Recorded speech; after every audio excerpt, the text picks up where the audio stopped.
ready. They say they need to ban the podcast equipment and take y'all mics away. And oftentimes when I listen, shit, I agree. For real talk. Hey, man, just because we know people don't mean that they know things. A lot of us was in the same classes with some of these folks. That don't mean they were passing these classes. All the time. It ain't the world leaving you behind, man. It's your line of thinking. You think the science stopped evolving because you stopped learning, and it don't work that way. I couldn't imagine voting for somebody who thinks identifying with me is identifying with a felon. That's crazy as hell. I'm Mrs. Spann, and I'm approving these messages. This is the Mrs. Spann Official Podcast. Let's go.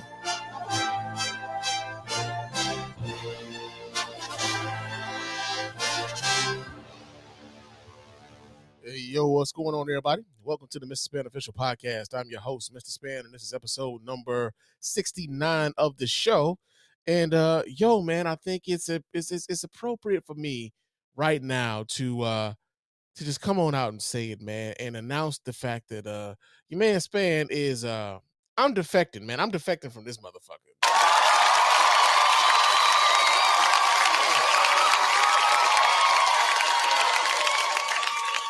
I got to do it, man. I got to do it. As a matter of fact, we're going to make this shit official. Let me go ahead and fire up the theme song. Toronto, let's sing it loud. Let's just get it out the way. Sing it proud. Let's get it out the way, baby. Oh, Canada, home and native land, true.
Out of here, man.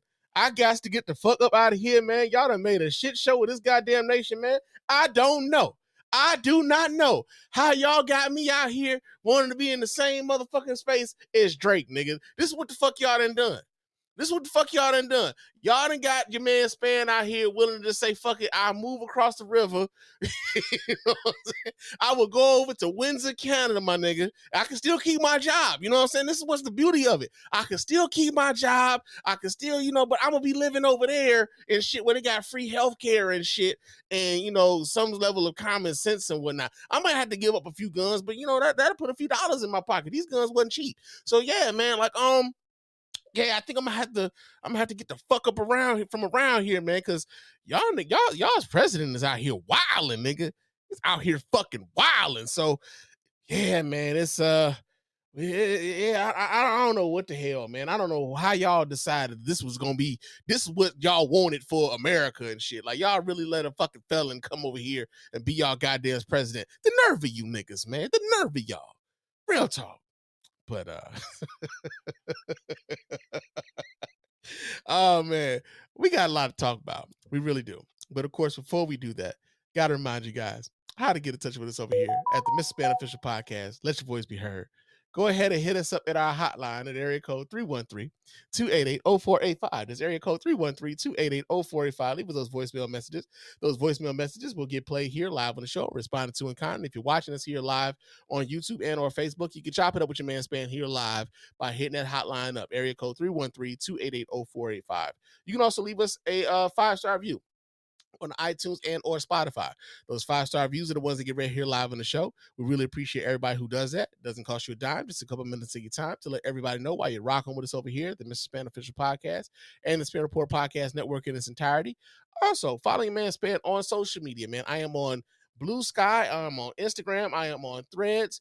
You can follow me on all three of those platforms. It's Mr. Spann, Mr. underscore Spann on Bluesky, and I'm sorry, Mr. underscore Spann on Threads and Instagram. And then it's Mr. Spann.bsky.social on Bluesky. So follow me there, chop it up with your man Spann throughout the week. Also, subscribe to the channel on YouTube. If you subscribe to the channel, you always get an alert when we go live, man. Subscribe to the channel. Not only do that, but like the videos when you see the videos, comment on the videos when you see the videos, and share the videos when you see those videos, man. We really appreciate everybody who does that. That helps the message grow. That helps everybody see what we got going on over here. And that's another way for you to put on, and you ain't got to spend no money, right? But for those of you who do want to spend some money, we really appreciate y'all who do really want to spend some money. For those of you who want to do that, go to our store, man. The link will be in the show notes. We got a bunch of merchandise there for you. We got coffee mugs, we got hats, we got sweaters and t-shirts and hoodies, the whole nine, man. Y'all know the spiel if you've been listening for me for a while. So y'all know we got some stuff in there. Y'all know we got some fly shit in there. And it would be fly if y'all went on ahead and bought y'all some stuff to help us keep this thing going. And also to like just kind of show everybody else why you rocking with us over here at the Mr. Spann Official Podcast and the Spann Report Podcast Network in its entirety, man. Real talk. We appreciate everybody who does that. It helps us in a very tangible way. So we appreciate all of you guys for that. Right now, we got the business out the way. I'm halfway joking about that defecting shit though. I really am. It ain't been 2 weeks, nigga. It ain't been 2 weeks, and this whole 2 weeks has just been like this whole 2 weeks, man. I can't believe that these like people really thought that like by allowing a 34-time convicted felon to be president was a good idea. Like this is how much you know that white people really loved like the idea of whiteness, that they allowed for this to be their idea of what was presidential. Like, because as much as people were talking about, economic anxiety and the cost of eggs and all this other shit. And then you hear this nigga's like importing, like, he's putting down tariffs on Canada and Mexico and China, the three major motherfucking trade partners that we have and shit. And it's going to raise prices even more. And then suddenly those people who were talking about, hey man, I'm voting for Trump because I want to lower our prices. And he's like, well, you have to deal with some pain. And like, oh, that's cool. I'm going to be patriotic. Like, get the fuck out of here, bro. Get the fuck out of here. But yeah, man.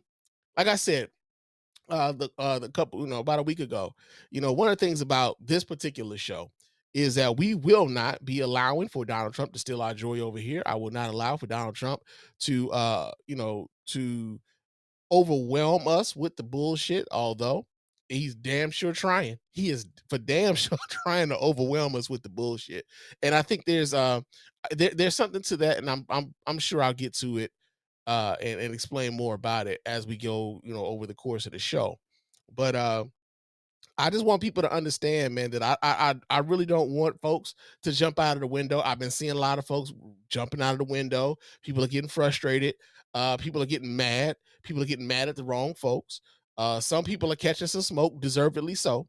But yeah, man, it's been an interesting couple weeks since this motherfucker has returned and become, y'all's president has become, the felon in chief. So we got that going on. But we gonna get to the show, man. We gonna get to some of the shit that we got to talk about, man. There's been a few things that has happened over the course of the week, and we gonna talk about some of this stuff, man. But before we do that, let me see. We got a couple of comments here in the chat room. My man Rick Rude is in the chat. My man says, no, you going with Drake? Hey, man, you see what the fuck is happening around here? You see what's happening around here? You really want me to stick around for this bullshit, nigga? Like, I ain't got to, nigga. Windsor is right around the corner, my nigga. I can find a spot right around the corner from here. It's only a 20-minute drive from my house, bro. I can be cool right over there, bro. I ain't got to deal with this shit. So I'm cool. I'm cool. Straight up. If I could find a buyer for this house right now, nigga, I ain't gonna lie to you. I probably would right now. I mean, I probably could find a buyer, but I like my house. So I don't know if I'm ready to sell, but still, man, we got that going on. Rick also says, He says they got my family. I got close family members that are Trump's. Oh man. Oh shit. That sucks, bro. That sucks. I mean, I would ask you how you deal with them. Because I know how I deal with them. I don't. Like real talk. I had a cousin who's a very big Trump supporter. She even ran for like congressperson in Iowa a few years ago. She's since moved to Florida, where that's like a big Trumpy fucking state now. And I mostly blame her husband. Like I don't know her. My cousin wasn't like this when we were little, when we were kids. Man, she's from the South Side of Chicago, and for her to be on this Trumpy shit that she's on now, I just be like, that's your husband. That's all. That's your husband. Ain't no other motherfucking explanation for that. This man had you living in Iowa. What the fuck? You know, you know what I'm saying? So, yeah, man. I wouldn't advise that for everybody, but like, yo, man, that's how I deal with Trump supporters. In the fact that I do not deal with Trump supporters if I do not have to, and I let it be known, bro. Like I let it be known. I have no room in my life for people who are willing to I have no room in my life for people who are willing to put the livelihood and the lives of my people and the people whom I love in danger for some level of political one-upsmanship. I don't have any room in my life for that. So I pray that y'all find some level of common ground, man. You deal with that how you can, but I wouldn't advocate for because everybody says that they advocate. Here's the weird thing about like the intra-family stuff when it comes to Trump supporters and stuff. I'm saying when I'm on the microphone, I'm talking about what I'm doing. I'm talking about what works for me, right? I do not deal with Trump supporters. I've cut Trump supporters out of my life. I wouldn't tell you to do that. There may be some circumstance that wouldn't even allow for you to do that. I'm not telling you to do that, but I will pray for you that you find some way to like have some level of solace in your life to where you don't feel like you got to choke a motherfucker out because they out here on that Trump shit, man. Real talk. Because like there's a level of stupid that has been unleashed upon this country. We thought we saw this level of stupid unleashed before. This is exponentially stupid now because there's more of them. Right? This motherfucker won the popular vote, so now they like emboldened, like, oh shit, it's more of us now. Oh shit, and now they feeling like it's so many more Trump supporters when really it's not. It's just a lot of motherfuckers decide to stay home this time. And for whatever reason, more people decide to vote for Trump this year. And but I pray for you, man. I pray for you and your sanity so that you don't have to feel like you got to choke a motherfucker out when you go to the family reunion or if you go to the Thanksgiving dinner or if you go to Christmas and whatnot. I pray that you don't have to, you don't have to crash out on these motherfuckers, man. Real talk. He said, and Rick says he avoids sensitive topics. Well, that's one way to deal with it. That's one way. That's how I deal with it at work because I know I'm dealing with Trump supporters at the job. I gotta talk to these motherfuckers at work, right? So, you got to figure out a way to kind of maneuver and navigate and stuff like that. But yo, man, when it's family though, like real talk, I'm praying for you, bro. Real talk. Team US is in the chat room. Hey, Mr. Spann. Hey, what's going on, family? How y'all doing? And yo, we gonna get into some shit, man. Let's go ahead and get into some of these topics here that we got. And first thing we gonna talk about, man, because we gonna be talking about Trump. I know, like, I don't want this to become a Trump thing.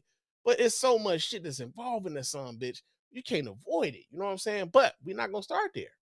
We're not going to start there. We're going to start with this story coming out of Detroit with this young lady, young rapper.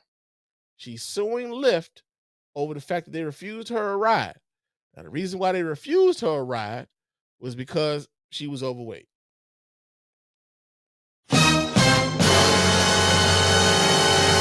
All right, so let me pull this story up because we got video and whatnot. And y'all know if we got video, we going to play the video because I don't want to be reading all day long. I mean, I could read a lot, but, I don't want to. So let's pull this video up so you guys can see right on what your man Spann. Hold on just a second while I do this here. Pull this up, and let's see what this young lady is talking about. We get this story here. This comes out of NBC News. And, okay, let me do this here so you guys can see. All right. Let's see what this young lady is talking about. Here we go. I'm too busy to get in your car. Deja Blandings recorded it all. Her pulling up only to turn her down. I was too big and his tires, something about his tires. I asked him, what do I have to do with your tires? This happened January 18th. The 29-year-old Detroiter was headed to a Lions watch party, only she never got there. So you telling me I can't get in the Lyft because I can't fit in your car? Yeah, you need to order a bigger car. What make you think I can't fit in the car? Yeah, I'm sorry. The driver told her she needed to request an XL car. I was embarrassed, and I felt some type of way about it, you know. She's hired a lawyer and is suing Lyft. Well, from a legal standpoint, it seems like obvious discrimination. The Elliott-Larsen Act, which is Michigan's Civil Rights Act, specifically protects people from weight discrimination. And the driver here turned down her ride because of her weight. Deja says this experience has scarred her. I haven't really left my house since that. She hopes this lawsuit will change how people treat others of all sizes. Didn't have to pay for extra for a Uber XL.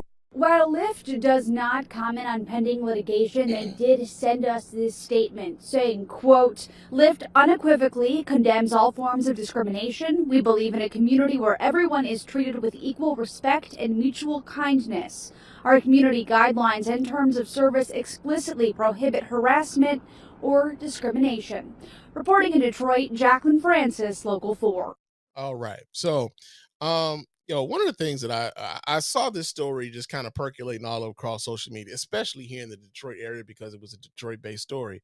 One of the things I saw folks doing, man, and I want folks to be mindful, right? I want folks to be mindful. A lot of us have folks in our families who are larger, who who are dealing with weight issues. They're sensitive about their weight issues. They have had low self-esteem because of their weight issues. And then when we see somebody who is of a bigger stature, oftentimes, man, people try to tear them down and make them feel bad about having a high self-esteem, despite the way that they think that this person looks. Right? Like, you too big to be having that much confidence. Like, you have people who think like that, right?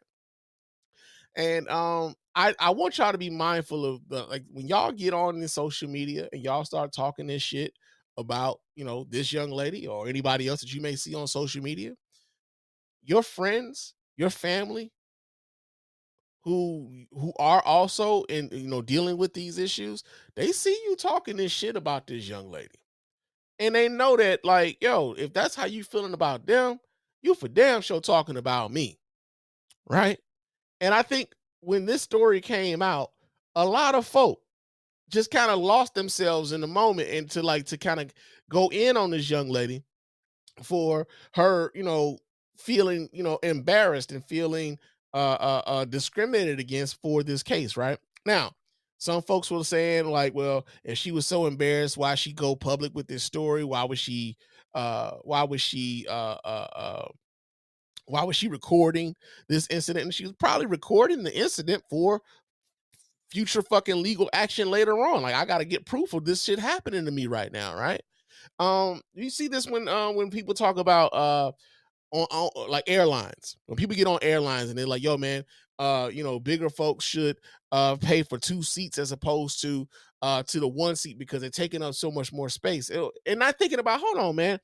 These airlines are really fucking all of us when it comes to the amount of space they give us on these planes, because they packing us in this bitch like sardines.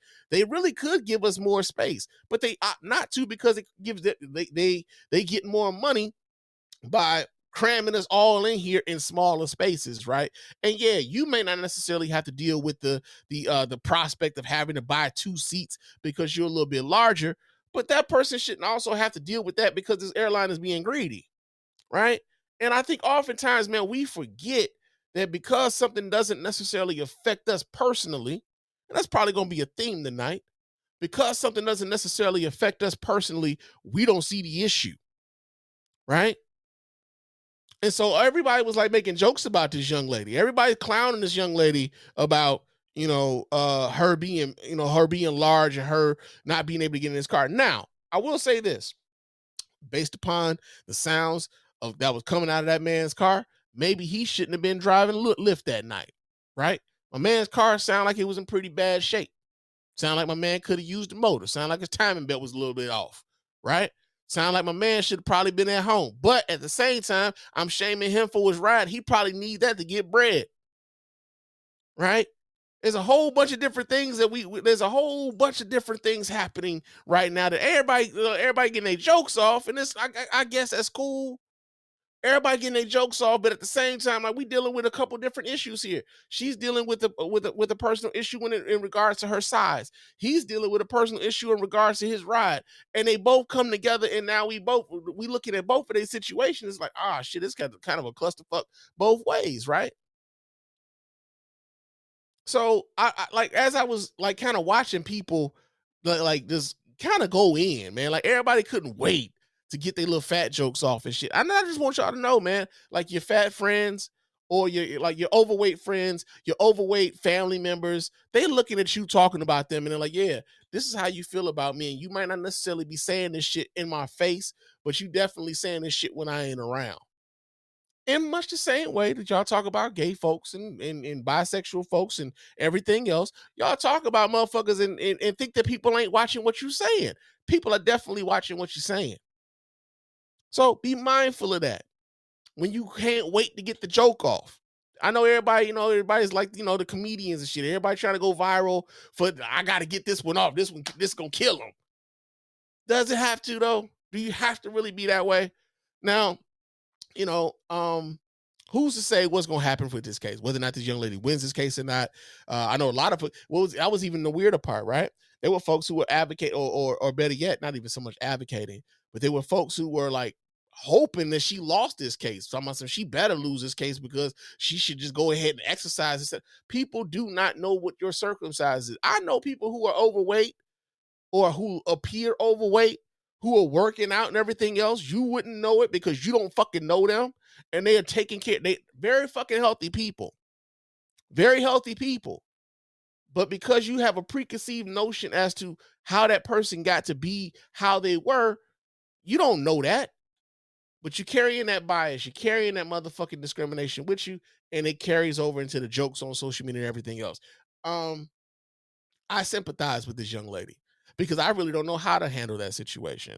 I don't know if he's genuinely concerned. Like, I don't know if you will be able to, like, with the condition of my car, I don't know if my car would be able to handle someone your size, right? It could be a very legitimate concern for him that doesn't involve discrimination at all. He's probably very legitimately concerned because of the condition of his ride. But also, she's very much entitled to, like, yo, man, what the fuck? What the fuck, man? Like, so I'm just of the mindset of like, hey, man, like, instead of everybody like in the rush to, rush to get your jokes off, I know, and I know it's gonna happen. I'm not naive enough to think that like it's never gonna happen. I know it's gonna happen. This because it's the nature of society, right? But I think niggas just take a beat. Just take a beat. That's all I'm saying. Take a beat. You ain't gotta be, you don't have to pile on. You ain't gotta be first. Just take a beat and think about it for a second. That's all I'm asking people to do. Especially in the times that we living in now, just take a minute. Just take a beat. Think about what you're going to say before you say that shit. Because you might not necessarily have to say that. Right?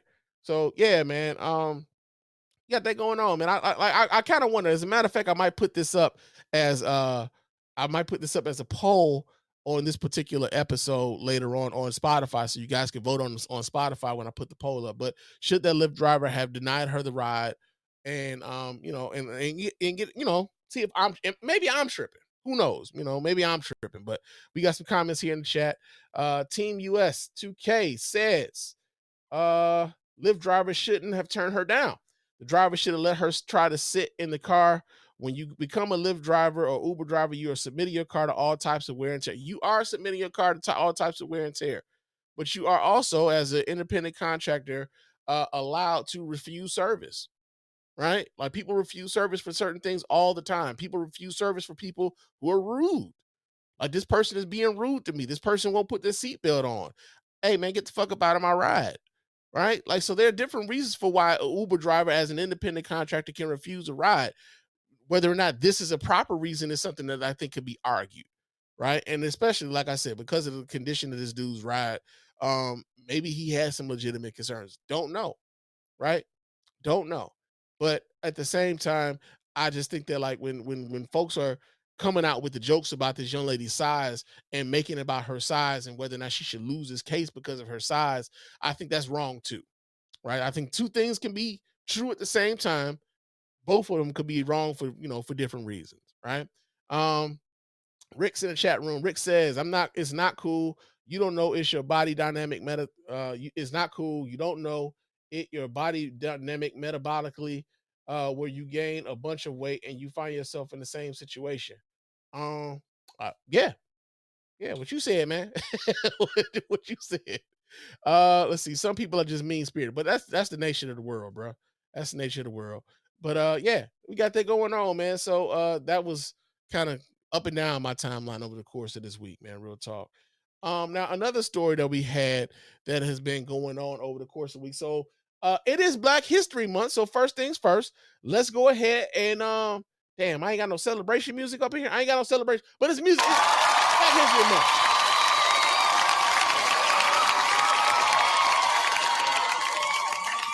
All right, and because it's Black History Month, man, we are celebrating the contributions of heroic Black people over the course of years, man, over the course of decades and centuries here in this country, man.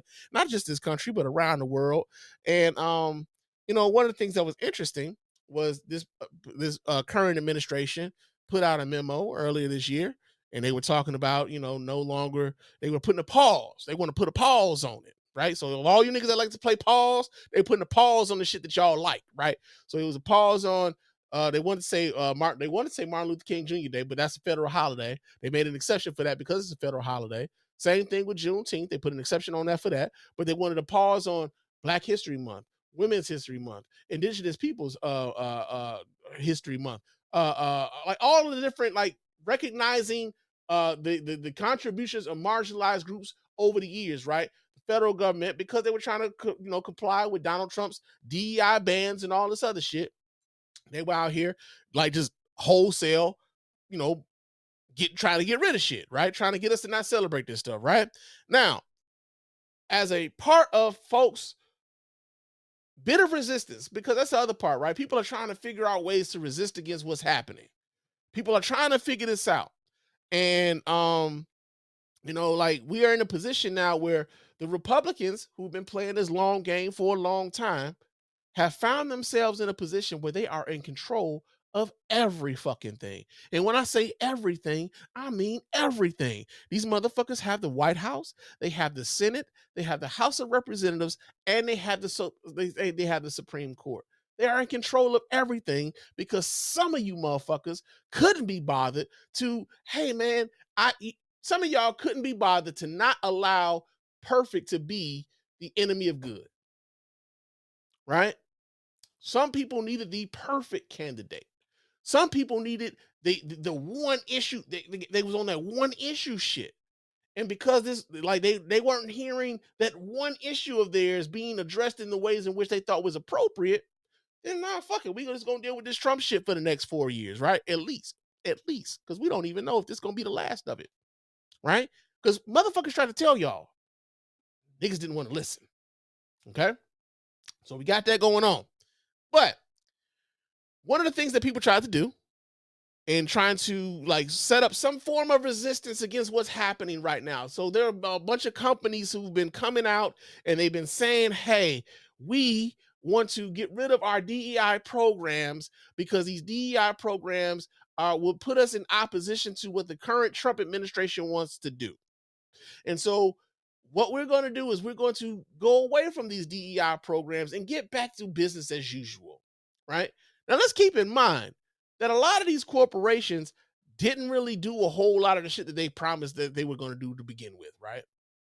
A lot of these companies were giving, they were giving things here and there because they were afraid that Black folks were going to tear this motherfucker down back in 2020 after the killing of George Floyd and all of the demonstrations that were happening across the country.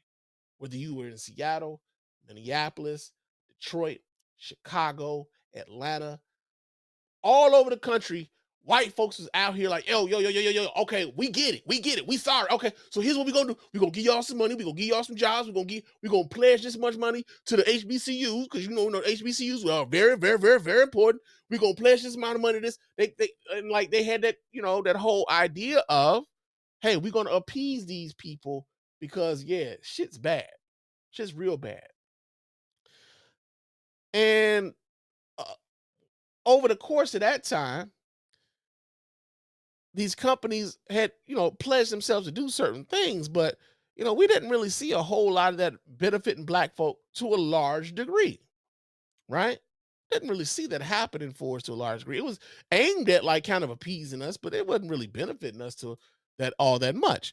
And so Target was one of those companies that decided they were going to do a DEI program. And not only did Target have a DEI program, but Target also started, stocking their shelves with a bunch of products that were made by Black-owned business owners, right? Black-owned companies, Black-owned entrepreneurs. Folks were able to go to Target and go get like mahogany cards and shit. And they can go get, some of the things from Tabitha Brown and other creators and things of that nature, right?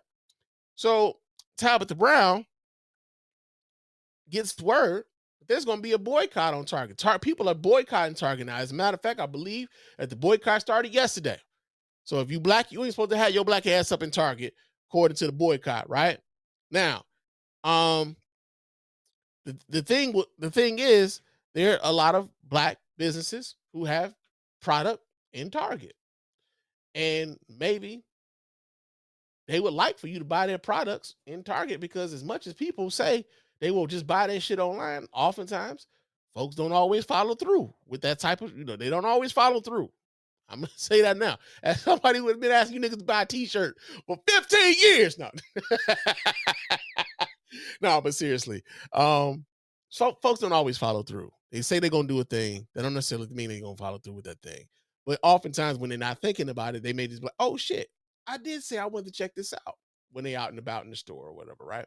So Tabitha Brown comes out and she talks about how, it's not as easy for her as a black entrepreneur to just pull away from this Target deal that she has because she's under contract, right? And niggas came after Tabitha Brown. As a matter of fact, got a video, and we're going to pull this video up because, the nigga that we're going to pull up, I got some issues with this nigga too. Because, like, I have issues with people who are, I have issues with people who present themselves as firefighters when they started to fucking fire themselves. Okay? I have issues with people like that. So let me pull this up so you guys can watch. And I'm gonna pull it. I'm gonna pull it up to where Tabitha Brown is actually speaking, because I'm gonna just like kind of get like a little double dose of this shit here.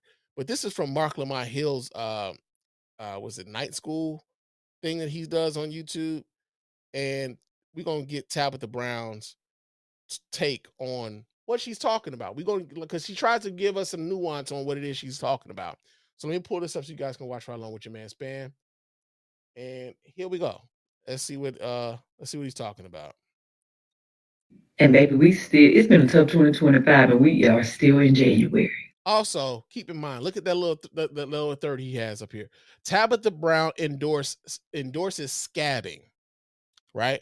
Now, for those of you who are for those of you who know what scabbing is, I mean, especially if you're a union person, a scab is a person who would take your job while you're protesting the company for not paying you enough, right? So he's accusing Tabitha Brown of being a scab, all right? But I know many of you are asking and have asked and sent me messages about the recent DEI announcements at Target as well. And as disheartening as it is for me, I'm not the only one affected by this, right? It's for everyone who is a woman-owned business, minority-owned businesses, Black-owned businesses. It's for so many of us who work so very hard to be placed into retail, to finally be seen and approved for retail. Because contrary to whatever the world might tell you, it has been very hard for Black-owned businesses to hit shelves, right? Which is why it's such a big deal when we do finally land inside of retail. So it is definitely heartbreaking to feel unsupported, right? However, I am in business in multiple ways, with Target, with Walmart, and Amazon, right? I sell. I don't know if for those of you who are watching, if you can see like some of the comments that they are like putting up on the screen while she's talking. Like somebody right now is even saying, damn, she's tap dancing like a motherfucker. She's really just stating the reality of the situation. She's not tap dancing. She's stating the fucking reality. Donna's Recipe, my hair care products, right, are on Amazon. They're also in Target. And of course, I have a huge partnership with Target. I sell my seasonings at Walmart. I do business all over, just like many other people. And what I can tell you is, if we all decide to boycott and be like, no, we're not spending no money at these organizations. Listen, I get it. And if that's how you feel, honey, I 1000% get it. Okay. Right there was an acknowledgement that if you felt like you needed to boycott Target, she understands, right? She ain't knocking you for that choice. She ain't coming at you for that choice. She like, yo, I get it. I understand it. She ain't knocking nobody. But meanwhile, they in his chat room, right? And he's promoting comments where they're talking cash shit about this woman. I ain't never. Here's the thing, because I'm gonna let this play some more, but I've never seen this woman ever involved in some bullshit. I've never seen Tabitha Brown involved in some bullshit. I've always seen Tabitha Brown with a smile on her face, promoting positivity, loving on folk. I ain't never seen this woman involved in some shit. So to have her in a situation where she's worked hard to get to retail, where a lot of business owners would like to be, and then like suddenly folks are mad at Target, and rightfully so. She's not even telling you ain't got a right to be mad at Target. She's not even saying that. But people are coming at her sideways. And like for Mark Lamont Hill's ass to be out here promoting her or promoting the negativity against her, nigga, you got a lot of fucking nerve, bro. You got a lot of fucking nerves. And I'm gonna get to some of this shit. I'm gonna get to it a little bit later. But this nigga got a lot of fucking nerve. But so many of us will be affected, and our sales will drop. Our business will be hurt.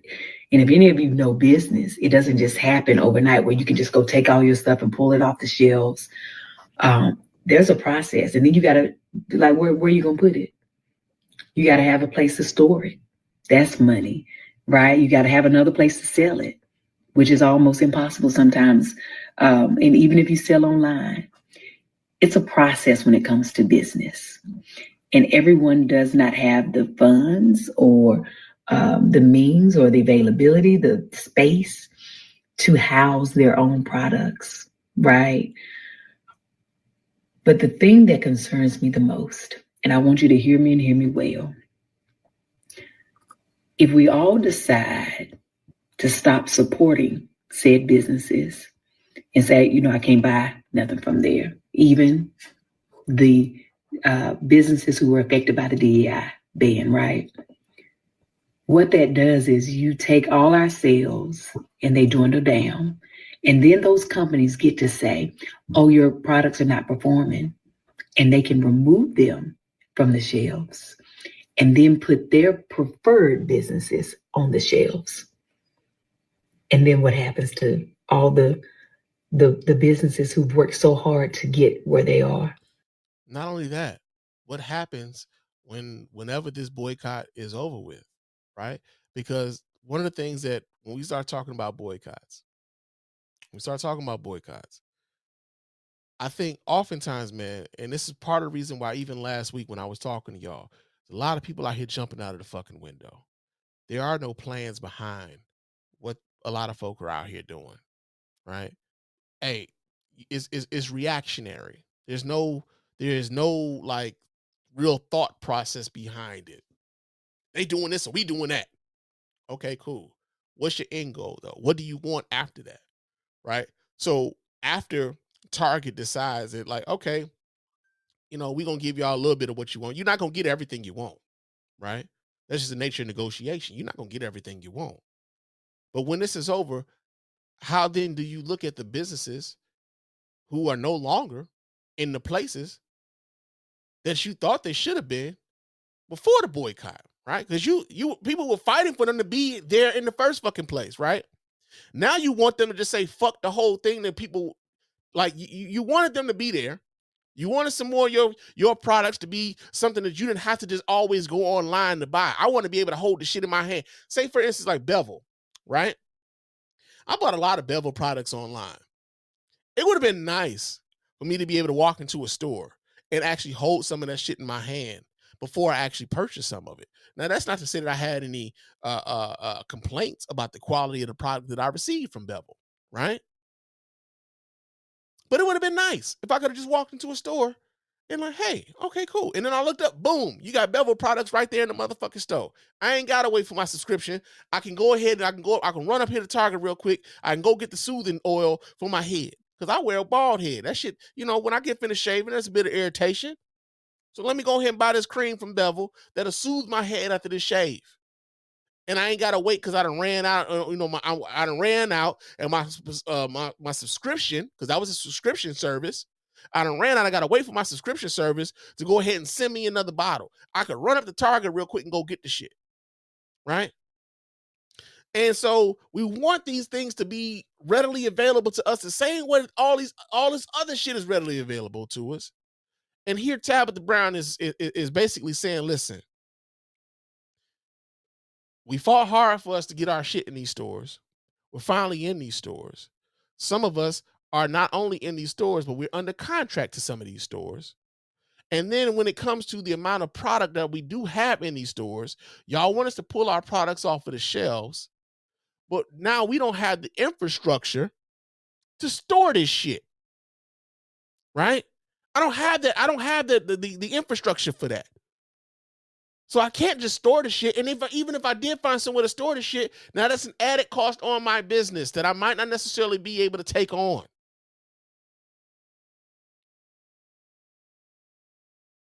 And all she's asking is for people to understand, like, okay, cool. And she's never told anybody, don't boycott Target. She never told anybody, I don't understand why y'all doing what you're doing. She said, I get it. I understand. But I need y'all to understand what the black business owners who are also dealing with these larger conglomerates have to deal with when y'all pull this shit. I'm not saying not to do it. Understand why I can't move in the way that y'all want me to move, though.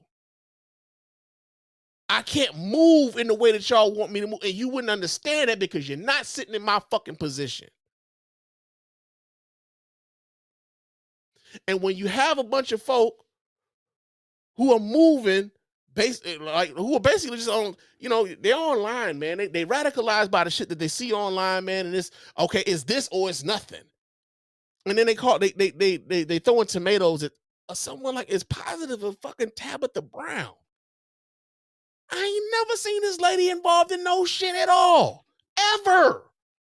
Not never. When I say not never, I mean nigga, not never. Like, not never. Never seen this lady involved in no bullshit ever, bro. And so, like, for me to see y'all going at this lady, like, yo, y'all are tripping. Niggas are fucking tripping, bro. And like I said, I know it's a lot of shit coming at everybody right now. It's only been 2 weeks this motherfucker been president, and then everybody, it's a lot of shit happening. But right now, some folks catching some strays, Tabitha Brown being one. I don't think people should be getting on her in the ways in which they're getting on her because they don't understand this woman can't move in the way that they can move because they don't have the contractual obligation to deal with Target in the ways in which they don't have to. Right? But I'm gonna let this play some more because, like I said, we're gonna address this Mark Lamar Hill motherfucker and also somebody else. But let this play some more. Then what happens, right? Now I know that something that could solve it is ownership of these big corporations, right? It's a long way to go there. There are amazing companies like the Village Market in Atlanta, right, who support small businesses, and you can go in there and there's some amazing things that you can buy, but it's one store and it's very small. We're talking about mass market. You can't build that overnight. Do we all sometimes have these big dreams and aspirations to do that? Absolutely, right? But it is easier said than done, but it's not impossible. But until then, and in order to get there, we unfortunately have to play the game. And in playing that game, we got to be smarter than the ones who think they're in control. Okay? And I say that to say, don't allow trying to be mindful with how I say this, because I want God to give me the right words, but don't allow foolishness to take us into separation and weed us out. Do you understand? Because sometimes that's what they want. And in times like this, they're telling us that. Okay? So as frustrating as I listen, as frustrating as the whole situation is, as frustrated as I am, as all of you are, we still got to be smart. Now, you can still go into those stores if you choose to and buy specific brands that you want to support and let the other things, right, not get your money. But be very specific. There's so many women, right, that have worked hard to be a woman-owned business. Donna's Recipe is two women, me and Gina Wu is my business partner. We are self-funded. We are self-funded. And we are on shelves in limited doors at Target, right? Other companies, right? There's a Black History Month that's coming right now, and all of these brands are about to be showcased, some of them for the first time. And of course, they would do something like this right now, but they still need their moment. They still need our support. Only if you feel like you can and are willing to. I ain't telling you what to do. I'm telling you what, as a business owner, what we still need. Again, she ain't told nobody, don't boycott Target. She telling you like, yo, but as a business owner, this is what's happening for us. I'm not telling you not to do what you're going to do, but understand how that's going to affect people who look like you as well, who will have to deal with these people on the business level in a way in which you ain't got to deal with them. Until we can get to another place, right? And I don't know when that other place will be. I know for me, I'm under contract. I'm gonna give it to you 100. I got another year. Then I make a decision. Okay. So many other businesses are just starting. They're just getting in. This is their big break to go to the next whatever phase of their business there may be. We have to have understanding and compassion for each other and not be in an emotional state, but also a smart state. Because if we start doing I'm not shopping there, and it's our businesses that are in there, that's their way that they will clean us out and replace us and say, well, your business is not performing. That's what people want. We can't give them what they want. Okay? I hope that this is making sense for somebody. Okay. Now, here's the thing, right? She was really trying to be empathetic to the cause, but also bringing awareness to the realities of what it's like to be a business owner, having to deal with a conglomerate like a Target in this political climate. And like I said, there's so much shit going on. Donald Trump is throwing so much shit at the wall right now, at everybody, to the point where, you know, we feel like, I mean, we rightfully, you know, black folks especially, we rightfully feel like we under attack. You know, DEI is just a euphemism for niggas. In the same way that CRT was just a euphemism for niggas. In the same way that BLM, euphemism for niggas. Affirmative action, euphemism for niggas. They using all these different acronyms in order to just say black, because it gives them plausible deniability for them to say, oh, I'm not just talking about black people, right? We know what the game is. They're not pulling any fucking wool over anybody's eyes. We know what the game is. Unfortunately, some of us aren't taking a step back, especially from the social media and everything else, man.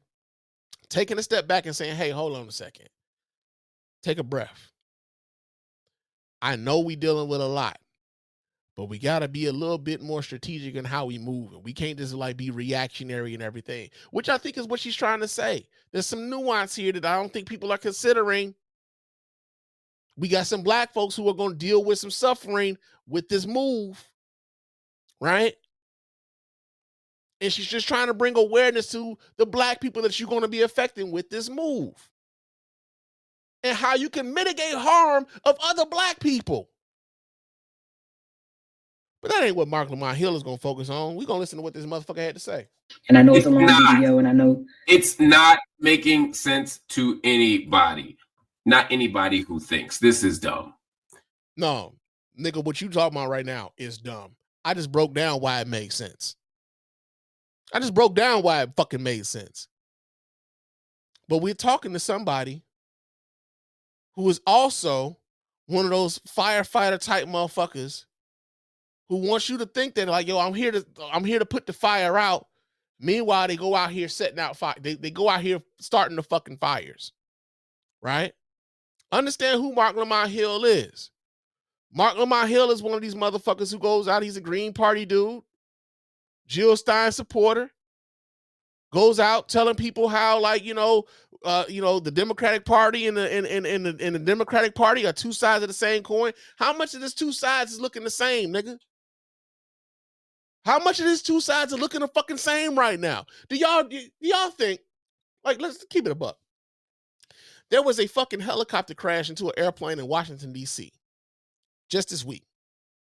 And Donald Trump came right out and said that he believes that DEI was the reason behind that fucking crash. This is after he didn't already thrown out the FCC. I mean, the FAA director. This is after he done gutted the motherfucking Department of Homeland Security. Like all these different moves that he made just this week. But he don't want to take accountability for that. So he says it's DEI. It's the thing that the Biden administration put into place. It's the policies that the Obama administration put into place, right? But people like Mark Lamont Hill went out here talking about how these two sides of the two sides of the same coin. How Kamala Harris should allow for, or she should be more forceful against Joe Biden in the war in Palestine and between between Hamas and Israel, right? Now we already know that there was a movement, especially here in Michigan, key swing state, where we have a large population of Arab Americans, Muslim Americans, who are talking about, yo, we gotta send Kamala Harris a message. We got to punish the Democrats, right? We got to send them a message and make sure that they know that, like, yo, we can't allow for a genocide. Never even considering. I'm sorry. I'm not going to say that.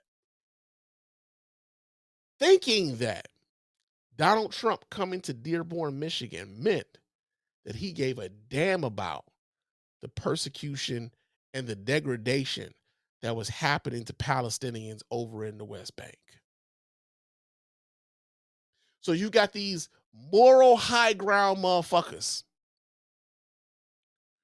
who allow and put forth rhetoric that will allow for the type of shit or will allow for the type of candidate to come forward to win, who promotes this discrimination against not only the Palestinians, but against your black ass too. And then when that person, when someone of the black community says, hold on a second, you're going to affect black business owners with this move. You then foretell everybody else that what she's saying is stupid. Nigga, fuck you. Fuck you. I am sick and tired of these motherfucking firefighters who start these goddamn fires. This nigga is one of them. This is ridiculous. And look, and I like Tabitha Brown a great deal. And I admire so many things about her, and I'm inspired by so many things about her. And yet this is what you do. Come on, man.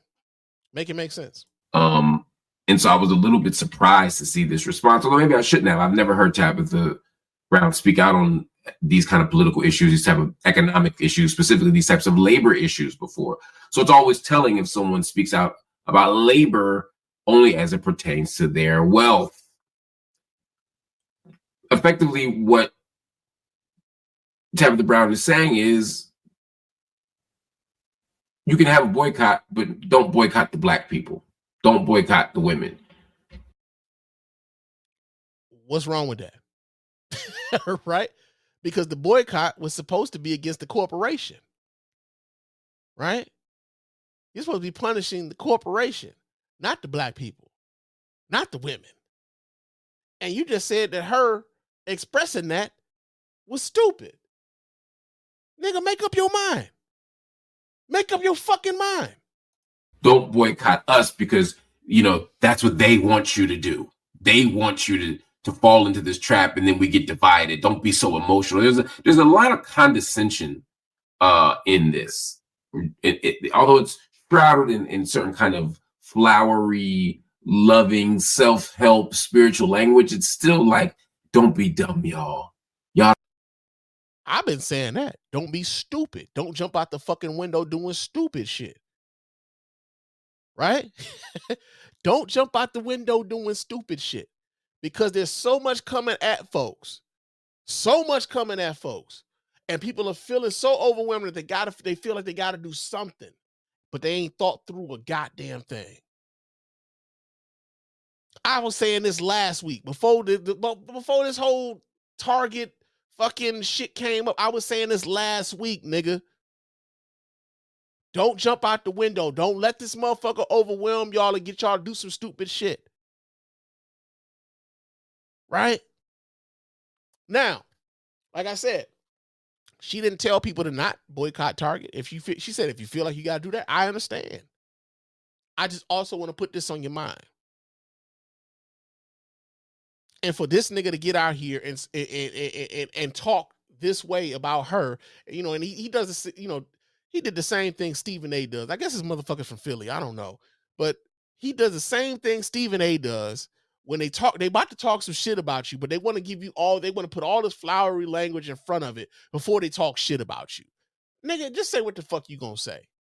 Don't talk about all this respect you got and how much you admire her and all this other shit, while you at the same time you about to say like all these fucked up things about her, when really she's just trying to get people to think about something. You know? He ain't the only one though. And the reason why I said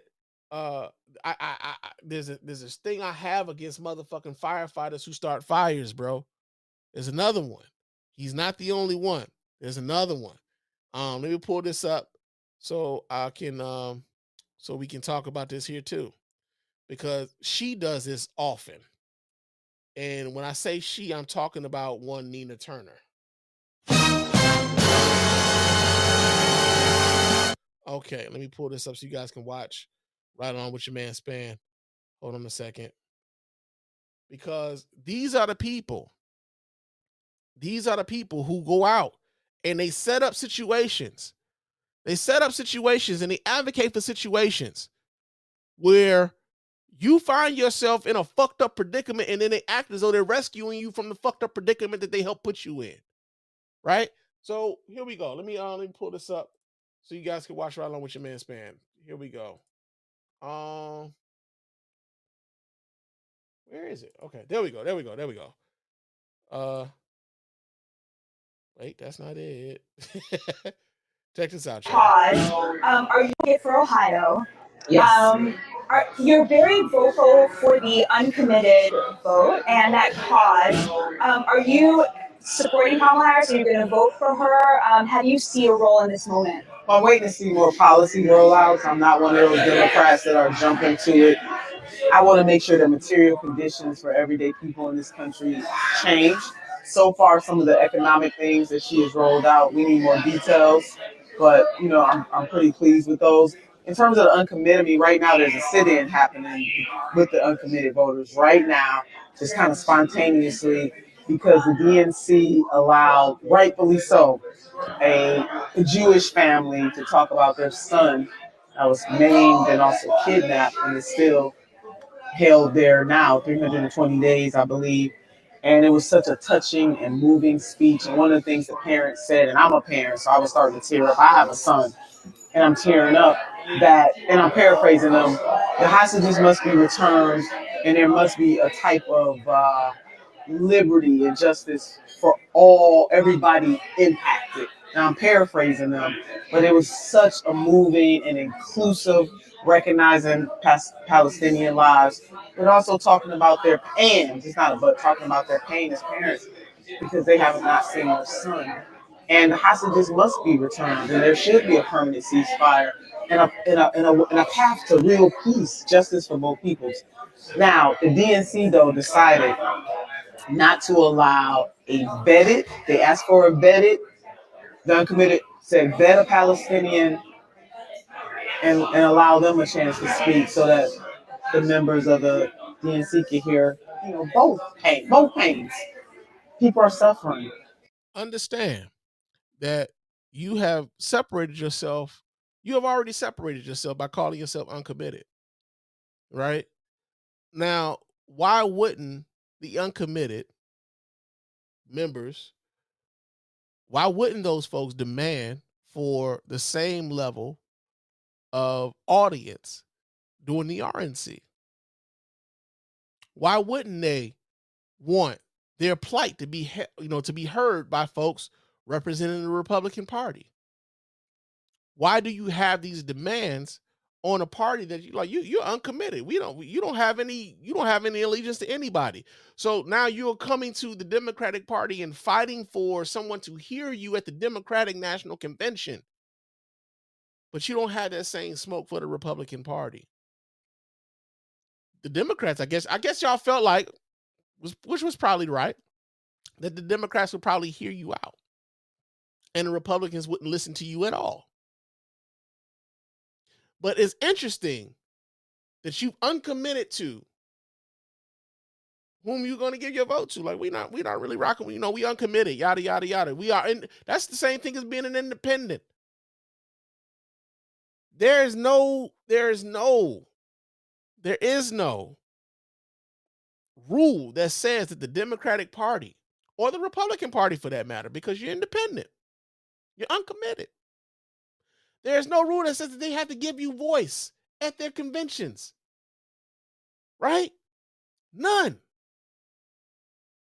But meanwhile, those same people were talking about sending a message to Kamala Harris, not Donald Trump, to Kamala Harris, because Kamala Harris was Joe Biden's vice president. The buck didn't stop with her. The buck stopped with Joe Biden. Joe Biden wasn't the candidate no more.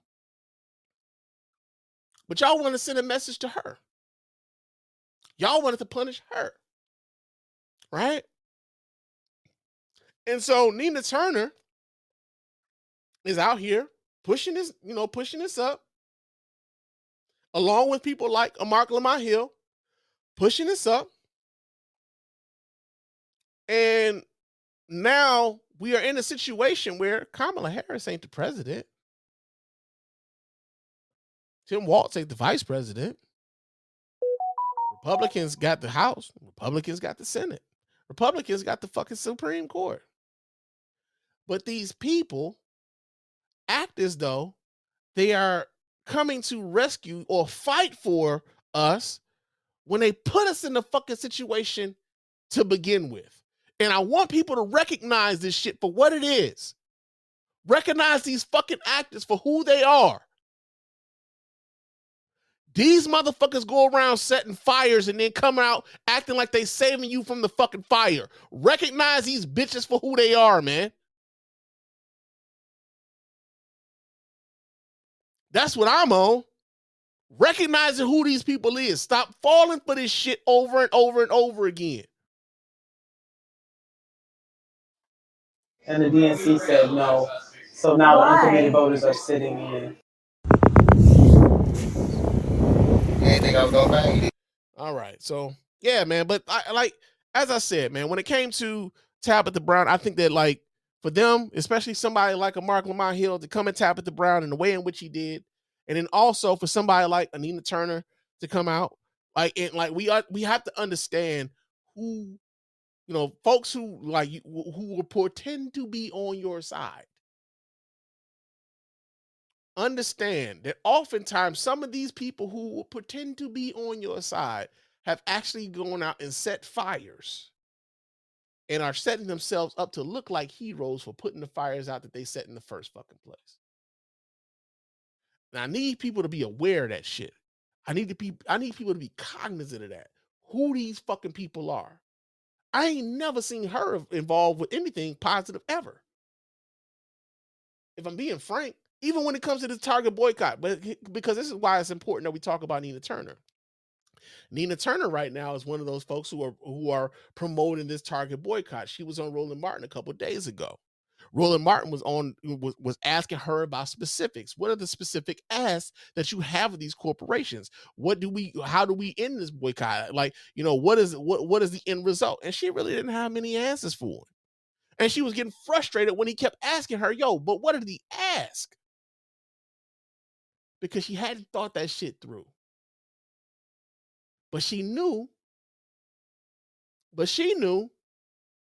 that there will be plenty of folk operating emotionally, hadn't thought about it. They are frustrated with all of the shit going on. And trust me, I understand that part.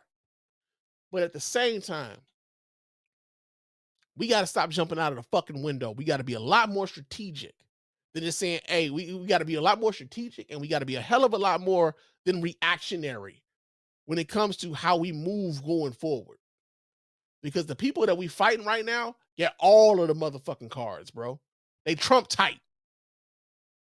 Pun intended. Right? So, yeah, man. We got that going on. Let's see. We got my man Cliff in the chat room. He said it's only one party. My brother, I love you, but that's bullshit. That's complete and utter bullshit. And we gonna talk because I gotta disabuse you of that notion. That is complete and utter bullshit. And we gonna talk later. Straight up. We got another comment here. And then when I asked him what would Trump do better, he said nothing. Oh, so you've been in here talking a whole bunch of shit. Hold on, Rick. Let me go back in here and see what you've been saying, man. He says, I didn't even consider the black business owners that have a stake. Yeah, a lot of folks didn't. They went out, they just, hey man, it's the emotional part of it, right? Like, I get it. Folks are upset. Folks are frustrated. Folks are feeling like, yo, man, like all of this shit is coming at them at rapid pace. And here's the one thing, right? Here's one thing. One of the things that I think Republicans do a very good job of, and this is part of the reason why I think people get frustrated with Democrats, is that Trump comes out here, he does a bunch of shit, and people feeling like, yo, well, how come the Democrats can't operate like Trump to do the things for us that Trump is doing for the corporations or the business interests and everything else, right? What I think is lost is that a lot of the things that Trump is doing is fucking illegal. Right? This nation elected a goddamn criminal. This nigga has been convicted of felonies 34 fucking times. Right? So when Trump goes out and he does all these executive orders, what you have to understand is that a lot of these executive orders are performative. They don't mean shit. Just like this whole idea that Trump is going to sign an executive order to allow black people to observe Black History Month. Nigga, we was going to do that regardless. We didn't need no motherfucking executive order to tell us that shit. Fuck you, nigga. You had a whole other order that was telling the Department of Defense to pause that shit altogether. But you want to set yourself up to make it look as though you giving us something that we already had? Nigga, who the fuck are you? That shit works on stupid people. That shit don't work on people who know shit. Oftentimes, though, man, that's the burden of knowing shit. That is the burden of knowing shit. When you know shit, when you see stuff happening, you try to tell everybody in the world, man. You trying to like when it came to Project 2025, people who were aware of what Project 2025 was, people who were aware of what Project 2025 meant, they were telling everybody they knew, hey man, we don't want this shit. And it got so bad to where the Trump campaign was telling people they ain't know nothing about that shit. We ain't got no affiliation with no Project 2025. We don't know nothing about that shit. Everything that they've been doing the last 2 weeks is all Project 2025. All of it. But when you don't know, you're not aware of what the bullshit coming down the pike. And so, like, when they say that ignorance is bliss, that's like one of the truest statements ever fucking made. Because the people that know should have the burden of knowing that this is about to fuck a whole lot of people up. And the people who are about to be fucked up the most have no idea what's coming down on them. Y'all saw that when it came to the when there was the freeze on federal funding on different government programs, and how folks were wondering about, hey, is my Social Security check coming? How am I going to pay the rent when Section 8 pays my rent and they've cut off the funding for Section 8? How am I going to feed my kids when the food stamps that I use to pay to pay for food for my kids isn't coming? And people were panicking, right? A lot of those folks were Trump supporters. They were Trump supporters. They didn't think that Trump would fuck them in the ways that they thought Trump was going to fuck black folks. A whole lot of white Trump supporters who were shaking in their fucking boots because the government assistance that they were getting was about to get cut off. And it got so bad that the Trump administration had to pull that shit back and act as though they didn't put that shit out there to begin with. Right? They had to pull it back because they realized, they not ready for that shit. And I need people to understand is that when it comes to Trump, that dude is only doing what he feels like he's allowed to do. Right? If he meets any sort of really strict resistance, like a sustained resistance, he'll pull that shit back. Y'all saw that when it came to that government funding shit.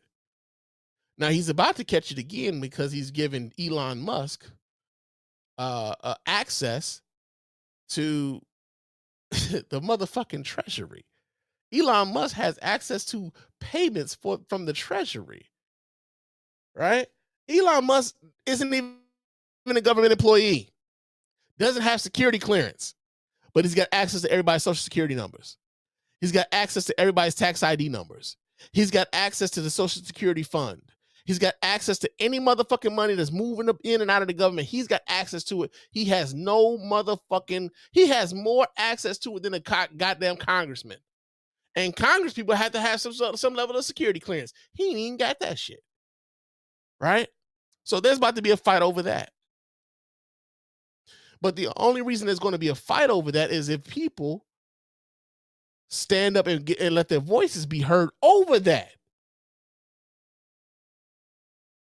That's the only way this shit happens. We saw it happen just last week when it came to the Section 8 and the food stamps and everything else. That's the only way it happens is if the people say, hey, what the fuck are y'all in there doing? Now, I know it's going to be some people who they're going to make excuses for the shit. You got the people who have made Trump, being a Trump supporter, their whole fucking personality. And so when Trump has is their whole fucking personality, they can't allow themselves to be seen supporting Trump all this way, gung-ho, and then he does some bullshit, and then they can't find themselves not defending it because he's their personality now. They got to ride with him. I saw an ex-friend of mine talking about how the DEI and shit was Obama's fault when it came to that goddamn crash that happened in Washington, D.C. Nigga, Obama ain't been president for 9 goddamn years. We've had 2 presidents since the time Obama's been president. Trump was one of them motherfuckers. And if Obama had a policy that allowed for some fucked up shit to be out here in the aviation world, why the fuck didn't Trump fix it the first time? Right? I saw the same motherfucker talking about, in Gaza, the Biden administration was spending $50 million on rubbers. Nigga, what?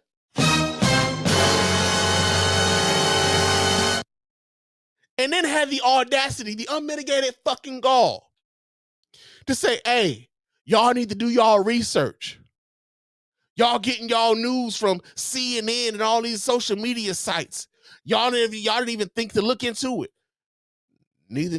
Obviously neither did you, because that was complete and utter bullshit. He had no proof of that whatsoever. And they had to take that statement down.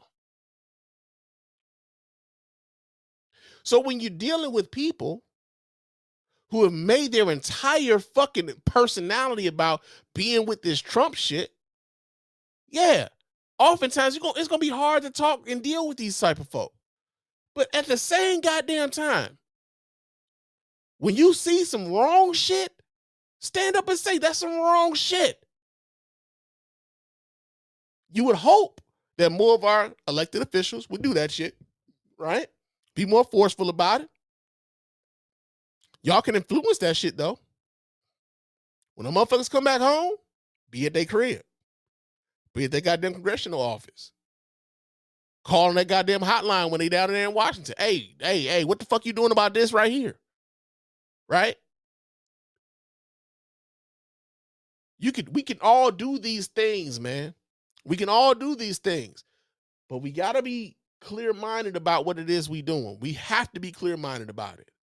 We cannot be out here just flying off the fucking handle every time Donald Trump does some stupid shit. We can't do that. That's exactly what the fuck they want us to be, flying off the handle because they done did some stupid shit. They love when we flying off the handle, when they do some stupid shit. They do. And also, motherfuckers like this Nina Turner,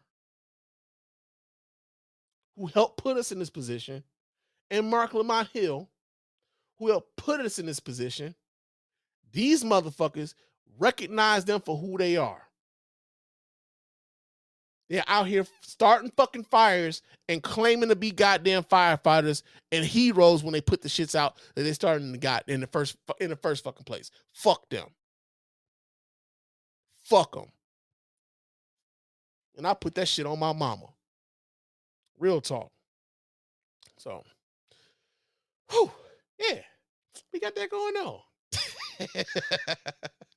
Now, speaking of this this flight that happened in Washington D.C. Like I said, we've talked about this a bit already, but I wanted, I want y'all to I kind of want to like just talk about it specifically, right? And so one of the things, there's a couple things here that I want to make sure that we kind of there's a couple things we're gonna go through. So this story here, like I said, we get this here from the Associated Press, right? It said Trump was challenged after blaming DEI for the DC plane crash. Here's what he said, and I know there's video attached to this, so you guys know how I get down here. If there's video, we're gonna play the video, and we're gonna let the video say what it says, because even if niggas say it's AI, nigga, I trust the Associated Press until they show themselves to not be trustworthy. But let's see. We got Trump talking shit and claiming DEI. So let's see what he has to say about this. Okay. What's happening here? I just watched some of Donald Trump's press conference. Okay, so play the original one though. That's what there we go. I'd like to request a moment of silence for the victims and their families, please.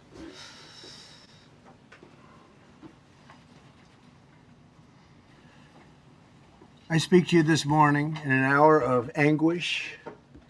We are one family, and today we are all heartbroken. We're all searching for answers. The FAA is actively recruiting workers who suffer severe intellectual disabilities, psychiatric problems, and other mental and physical conditions under a diversity and inclusion hiring initiative spelled out on the agency's website. Can you imagine? Are you saying this crash was somehow caused and the result of diversity hiring? And what evidence have you seen to support these claims? It just could have been. We have a high standard. He has no evidence of it at all. He just said it just could have been, right? Just could have been. We've had a much higher standard than anybody else. And there are things where you have to go by brain power, you have to go by psychological quality. And understand what he's saying to you right now, right? Because white folks, Republicans specifically, use DEI to act as though people who have their jobs have them because they lowered the standards for your ass, right? You are incapable as a black person, as a Latino person, as a woman, as an Asian person, right? You are incapable of thinking at the same wavelength as a heterosexual white Christian male, right? We've lowered the standards.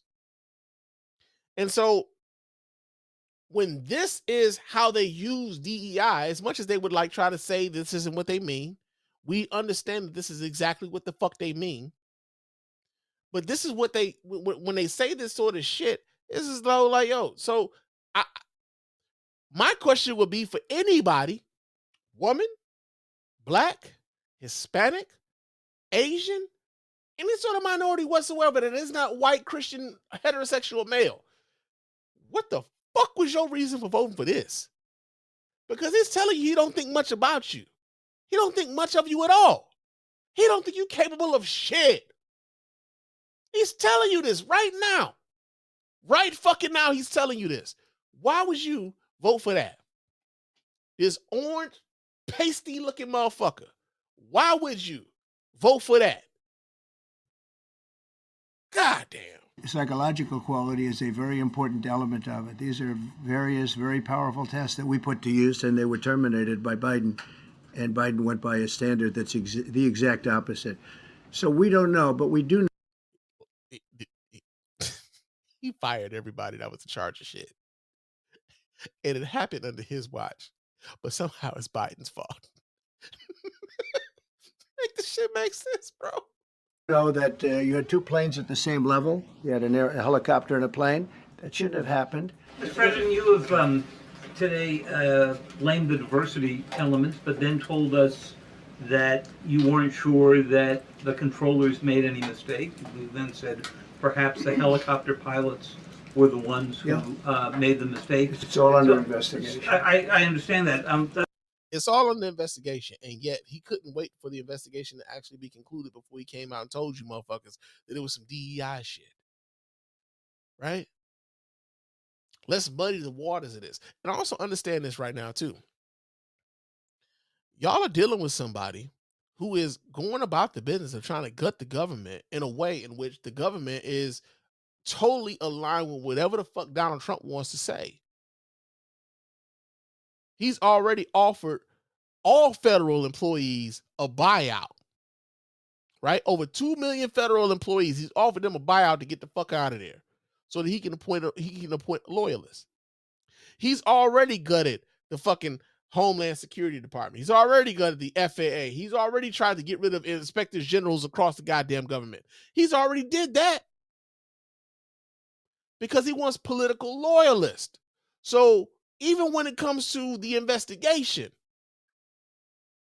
even when it comes to that, understand that the people that he wants in charge are the people who are going to put out the message that he wants put out.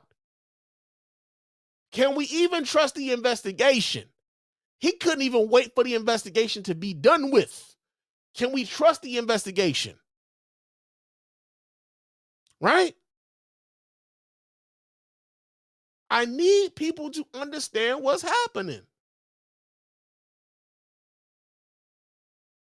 Because far too many of us are watching this shit and just, hey man, it's Trump, baby. He do what he do. It's Trump, baby. Like, nah, nigga, it's not a game. And far too many of it, especially when it comes to social media. And I said this a couple of weeks ago. The problem with social media is that we've turned everything into a fucking joke. Everything on social media, people get on social media and say, "Oh, y'all take social media too serious, nigga. Like it's just Facebook, it's just Instagram." It's like, nigga, it be some real shit happening here. I don't know if you were aware of that. There's some real fucking things being posted here. I'm not sure if you're aware. Unfortunately, some people get their news from Facebook and Instagram or Threads or Bluesky or Twitter. A lot of folks getting their news this way. Unfortunately, the way that the algorithms are set up, they set it up to keep you they want you to keep scrolling. So long as you keep scrolling, then they're like, well, shit, maybe these motherfuckers will buy something from one of these ads we're gonna show them. You can't even watch a reel on Facebook. 15 seconds into that reel, there's a goddamn ad being put in front of you. They're trying to sell you shit all the fucking time.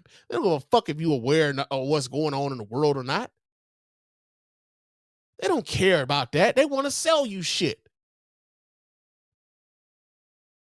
So when these types of things are happening, I think it's incumbent upon us. Like when hey, this nigga is trying to tell you some bullshit right now in front of the fucking White House seal. He's telling you some bullshit. And it's imperative for you to understand that everything that he tells you is what's politically expedient for him. He doesn't want to take the blame or he doesn't want to take accountability for nothing. Even when COVID happened, for those of you who forgot, when COVID happened, this nigga told you he wasn't taking no responsibility for that shit. He was the fucking man then. I take no responsibility. This nigga takes no responsibility for shit. For nothing. But he would take credit. If shit going good, he gonna take credit for that. He gonna take credit for that. That's why I'm trying to figure out how you can come to the conclusion right now that diversity had something to do with this crash. Because I have common sense. Okay. Yeah, so this is who the fuck motherfucker thought should be president, bro. Like it's crazy. It's fucking crazy. We got some comments here, man. Let's see. We got Team US 2K said that is crazy that Elon Musk has that type of. It is absolutely fucking nuts that Elon Musk has access to the goddamn treasury. Absolutely amazing that like a private citizen with no goddamn security clearance has more access to government funding than the House of Representatives, the Congress, and the Congress are the ones who have the power of the purse per the Constitution. Elon Musk has access to every last one of our goddamn Social Security numbers. Elon Musk has access to every last one of the Department of Education's funding initiatives. Elon Musk has access to every Section 8 voucher and like recipient. He has access to all of that shit. He's a private citizen. This is the level of corruption that they've allowed. We 2 weeks in, y'all. 2 weeks fucking in. We got another comment here. Rick Rude in the comments. He says, and then when I asked him what he would do, he said, asked him what would Trump do better? He said nothing. Okay, I already did that one. There's another comment here. Said, my people are the worst with the DEI shit. I had a dude tell me he was a victim of DEI because they gave his job to a woman. Then I told him, how the fuck do you know when they won't tell you? But like, here's the thing, right? When it comes to the DEI shit, and they keep talking about how, like, they gave my job to this person or they gave my job to that person. Like, ultimately, when anytime somebody tells you that I lost my job due to DEI, what that tells you is this: that person is unwilling to acknowledge that somehow, some way, somebody just might have been better for that job than they were. And they can't come to grips with that. That's what they're telling you. Somebody might have been better for that job than me. It might have been a woman that was better for that job than me. I take my job as a perfect example, right? I work in a very physical type of gig. I am a pipe fitter for a utility company. We work, when we really are working. Sometimes we might be doing, there's a lot of excavations that are happening. Sometimes I'm working in basements with, like with a lot of shit going on in these basements. Sometimes people give up their basements. Like they ain't been down there in forever. And God forbid a nigga got to go into a crawl space. But like, there are often times, man, where it's a male-dominated gig, right? And so if you see a woman in this male-dominated gig, oftentimes the guys will try to talk shit to these girls, to these women who are in these jobs. But oftentimes, man, these women have more knowledge about the job than some of these dudes because they have to. They have to know more than these dudes because everybody is questioning their ability to be there. Why she out here? I ain't taking it easy on this chick.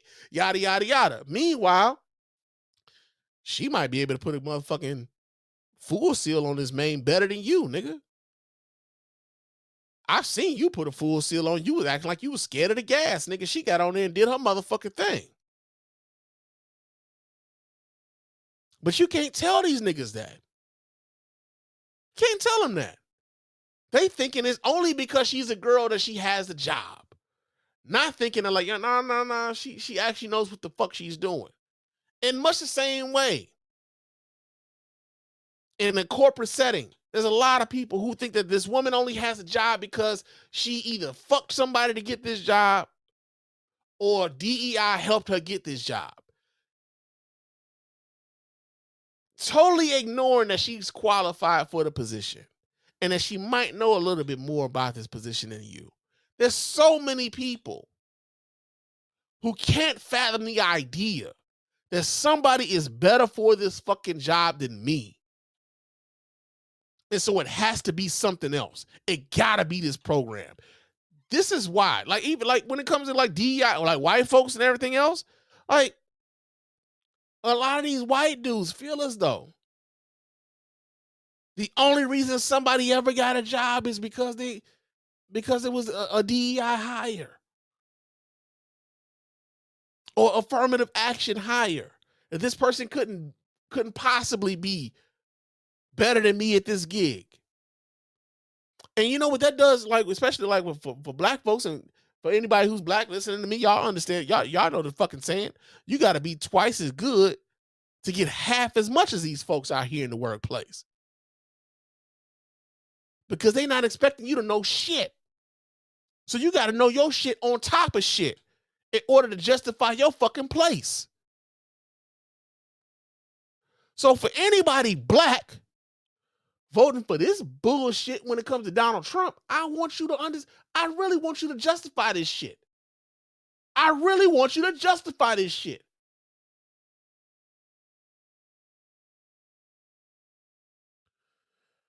Whew.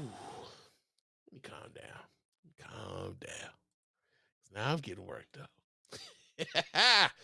Team US 2K says Elon Musk can easily take that back to South Africa and blackmail America. And I think you're talking about the information that he has when it comes to the Department of the Treasury. But yeah, man, it's so much, man. It is so much coming at us, bro. And again, even I take a beat, right? Take a beat. Because we got some time in front of us. It's only been 2 weeks, right? It's only been 2 weeks, so we got some time in front of us.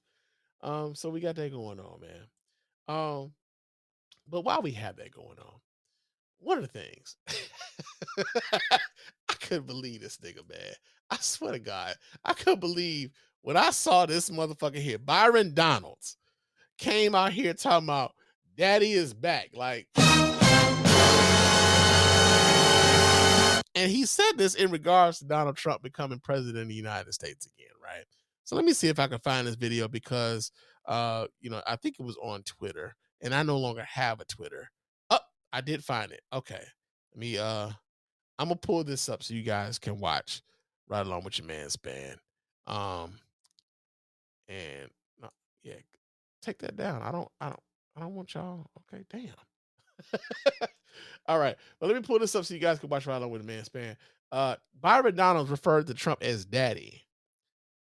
Again, Byron Donald referred to Donald Trump as daddy when it came to Donald Trump becoming president of the United States again. Nigga! All right. So let's see why this nigga's out here calling Donald Trump daddy. Let's check this out, y'all. Here we go. Sees the numbers, he'll figure a way to do it. It's not just going to be that. I mean, when Americans see deportations or repatriations happen, they're going to be like, thank you. When they see the border closed, they're going to say, this is what I voted for. When they see peace starting to break out again around the world, they're going to be like, this is the stability that we were asking for. Daddy's back. So, and that's what you're going to see. So you just see the numbers, he'll figure a way to do it. It's not just going to be that. I mean, when Americans see deportations or repatriations happen, they're going to be like, thank you. When they see the border closed, they're going to say, this is what I voted for. When they see peace starting to break out again around the world, they're going to be like, this is the stability that we were asking for. Daddy's back. So and that's what you're going to see. So this motherfucker referred to Donald Trump as his daddy. And to that, I will still say, nigga! But again, one of the things I think is very important when it comes to things like this, right, is that history teaches us a lot. And for those of us who are, students of history, those of us who understand that history kind of informs what will become, what will come again. And when you study the history, you can recognize when the bullshit is afoot. It made me think. It made me think of someone. And it's Black History Month, so we can go back into the history, right? Because that's what we do when it comes to history. It made me think of one, Malcolm X, right? Now, y'all remember, although I'm grabbing this from the film, but this film actually, this scene from the film was actually from a very real speech that Malcolm X gave in regards to house niggas and field niggas. All right. And so right now, what we're witnessing with Byron Donalds and niggas like Byron Donalds is a house nigga, field nigga dynamic, right? Where Byron Donalds is acting as though he's a house nigga, right? And so I'm gonna pull this up because again, y'all know how we do. Videos are important to us here at the Spann Report Podcast Network and the Miss Spann, official podcast specifically. But let me go ahead and pull this up because I'm sure a lot of y'all remember this scene from the movie Malcolm X. It's like the wolf asking the sheep or the... Asking the question. What would you call an educated Negro with a BA or an MA or a BS or a PhD? I'll tell you, you call him a nigger. That's what the white man calls him, a nigger. You have to understand this type of thinking. And to understand this type of man, you must understand that historically, there were two types of slaves. The house Negro and the field Negro. Now, the house Negro, he lived in the house, next to his master, in the big house, either in the basement or up in the attic. He dressed pretty good, he ate pretty good, what the master left him. He loved his master.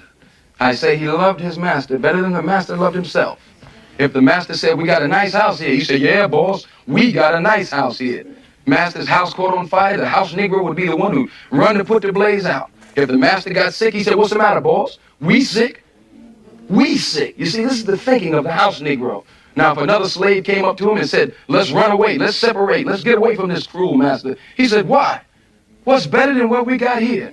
Run away, I'm not going anywhere. This is the house Negro. In those days, we call him the house nigger. And that's what we call him today, because we still got a lot of house niggers running around here.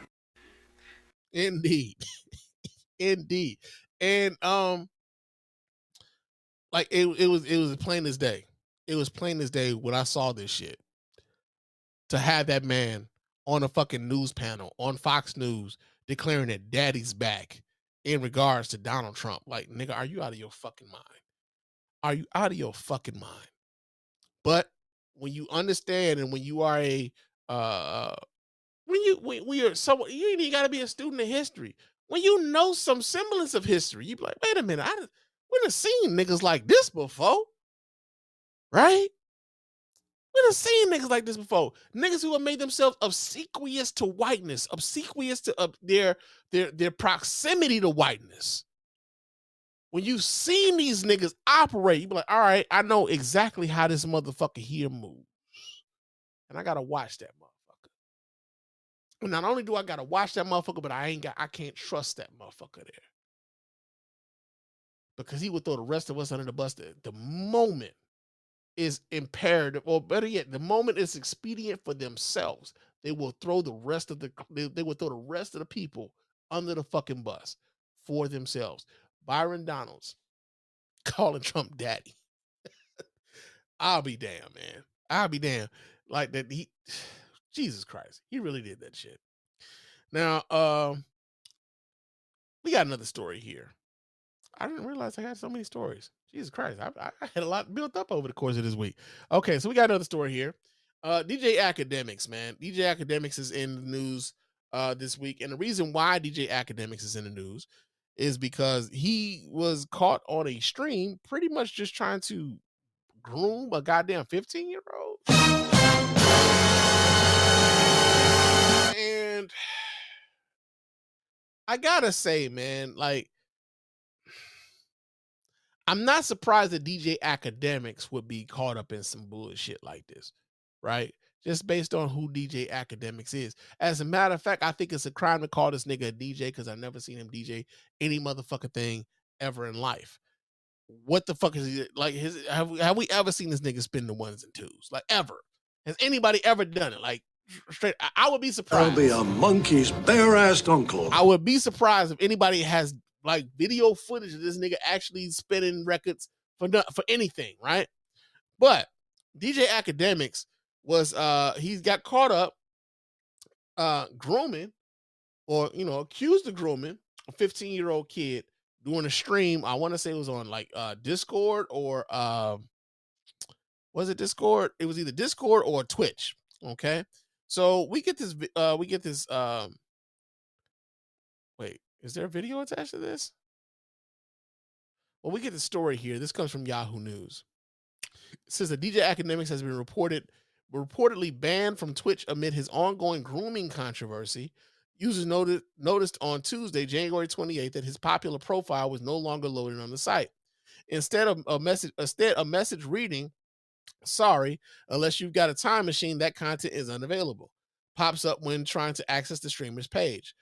After the update started gaining traction on social media, the Akademiks TV account provided an alleged explanation for the situation, claiming that the figure had been temporarily banned on Twitch for calling Aiden Ross, who was permanently banned on Twitch, on streaming to confirm if he donated $10,000 to Kendrick Lamar.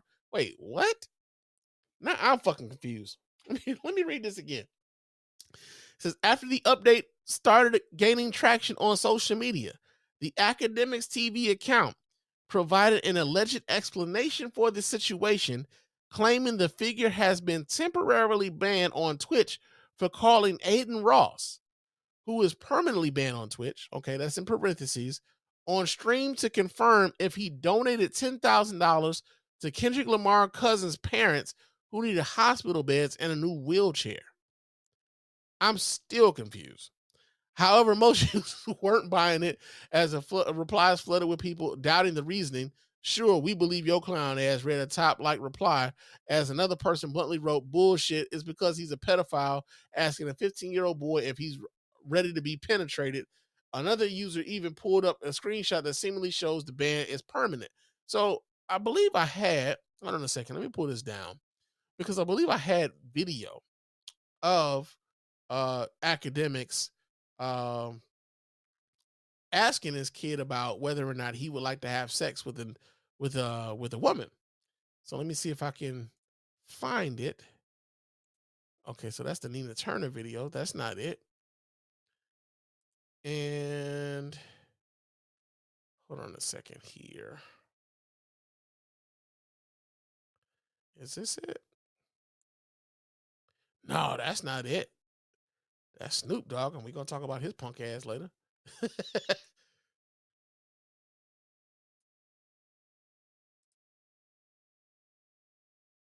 Okay, that's Nina Turner again. Huh. Okay, so I had the stream, right? Wait, it's gotta be one of those Twitter joints. It's gotta be one of these Twitter joints. At least I thought so. Huh. Okay. So I thought I had it. Apparently it's not in my pocket. But what essentially happened is this. For those of you who are not familiar. DJ Akademiks was on a stream with a young man. I'm not sure what his name is. He was 15 years old. It was him and one of the former managers for Tory Lanez. And they were asking this young man about whether or not he had sex or not, whether or not they could send someone to have sex with him or not. And that young man, 15 years old, very much aware of like the weirdness of that conversation, like on the stream, let them know, like, hey, bro, that's weird. I'm 15 and all these other things. And like what you're talking about right now is like kind of like on some grooming shit. And they were on some like, yo, but a lot of rappers got they lost their virginity young and stuff. Like, you ain't got no pussy and all this other stuff, right? And it became a thing where a lot of folk were upset with DJ Akademiks, rightfully so, that he would be having this type of conversation with this young man, right? And especially, there's a couple other things too that goes with this. DJ Akademiks has been known to be one of Drake's more ardent supporters online. And when you think about the beef that were going on between both Drake and Kendrick Lamar, and Kendrick Lamar, hit him with the A minor line, that being a whole thing. And now Drake is suing everyone around Kendrick Lamar seemingly for alleging that he's a pedophile of some sort. You look at Akademiks and you're like, well, I mean, shit, where there's smoke, there's fire, right? That's how a lot of folks are taking it. But I think one of the things when it comes to Akademiks is that I think that because Akademiks, there was another video where he came out and he was kind of crashing out on why people were going off on him and claiming that he was grooming and all these other things.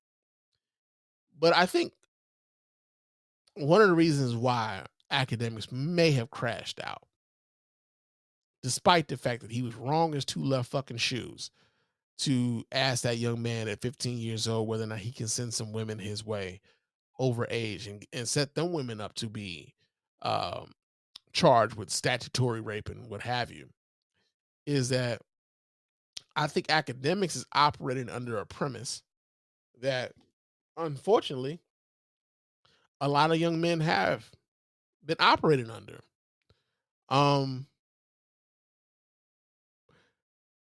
I don't know how I don't know how many people are ready to how many people are ready to deal with the reality that this is how, unfortunately, a lot of young men are socialized into how they deal with women, how they deal with girls, and whether or not they've indulged themselves or they've conquered a young lady at some point. And unfortunately, it is a conversation that happens amongst men and young boys and young men where even people that you look up to, whether it be an uncle or a cousin or an older brother, right, will come to a young man and ask that young man whether or not he's had any sexual experiences or not. And they are looking at him to find out, okay, so where are you with that? And if you hadn't, at a certain age, they feel like, well, this happened to me at a certain age, so it's your turn to have this happen to you, right? And sometimes I don't think the older men understand that what happened to them when it happened to them was abuse, right? Was abuse.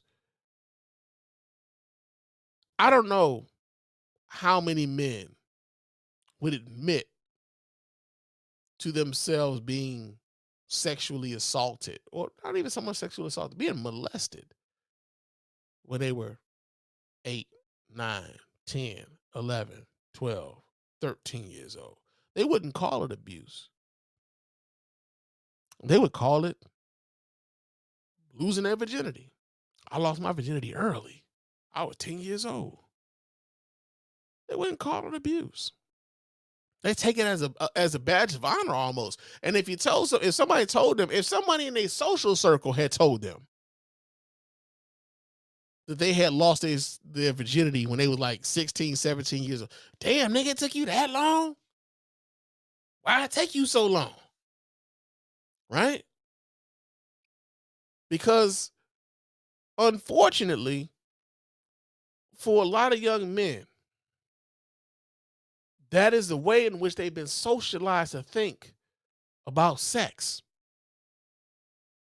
Because unfortunately, the older men around them have made them think that, like, if they haven't had sex at a certain amount of time, something's wrong with you. And if you haven't done it, then damn it, I got to figure out a way to make sure it happens for you before you get X, Y, and Z age. Right?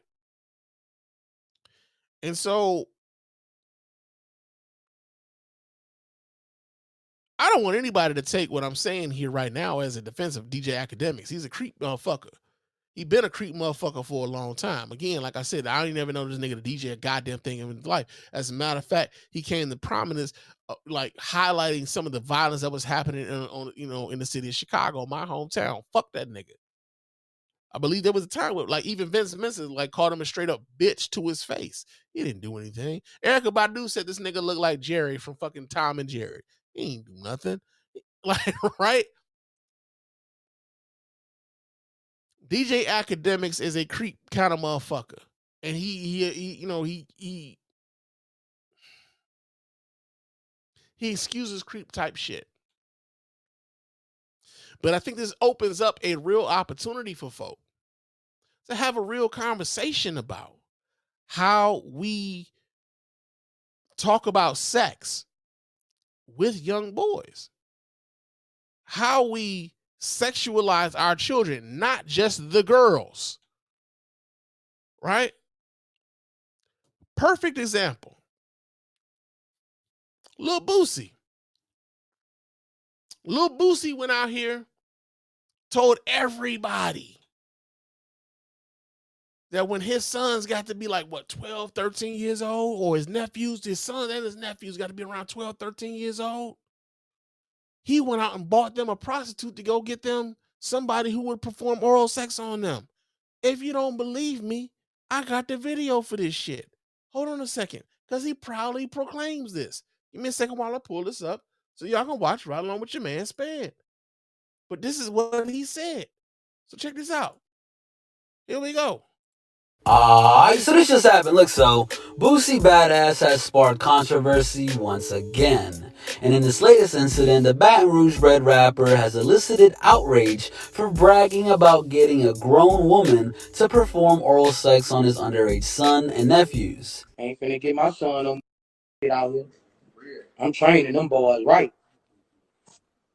Ask in there my nephew. Ask in them. Ask my son. Yeah. They were 12, 13. They got hit. Yeah. That's how it's supposed to be. Yeah. Yeah, I got my son fixed up. You right. Yes, a grown woman. Grown, super grown. Super grown. Check the names out. Checked all my nephews out. Super grown. Is she grown? She checked me out. I know what the fuck she did to them. She checked me out there. I'm getting them prepared, man. Boosie's comments aren't the first. Now, juxtapose that, right? Juxtapose that with how Boosie was so adamant about Dwayne Wade's kid, Dwayne Wade's daughter, Zaya, and how he was so preoccupied with Zaya's genitalia and whether or not Dwayne Wade should like support Zaya and their transition and becoming and going from being a young, man to a young woman, right? But he had no fucking compunction about subjecting his sons, about subjecting his nephews to statutory rape, and had no compunction about telling the rest of us that that's what he was on. So when it comes to DJ Akademiks talking to a 15-year-old boy about whether or not, and like I said, it wasn't just DJ Akademiks, it was the other guy that was on that stream, and I hate that I don't have a fucking stream here. I swear to God, I thought I saved it. But to have both of those old ass niggas talking to a 15-year-old boy about whether or not he had had sex before and whether or not they could set him up with somebody to give him some level of sexual activity. And that young man having the wherewithal to say, hey, not only is this weird, but y'all are breaking the fucking law. Kudos to that young man's parents, but also, because of the way folks have normalized that sort of shit within the community, I'm not saying I agree with it, but I know how a person like a DJ Akademiks comes to a conversation like that with a young man and thinks it's okay. I can see how he thinks it's okay. Because so many folks around us have had these types of conversations when we were teenage boys. Talk to your teenage boy. If you got a teenage boy right now, talk to your teenage boy. I'm telling you right now, somebody has come at them and asked them whether or not they've been fucking yet. They got the eye on somebody yet. And how they can maneuver that into a situation where they can go ahead and finish the deal.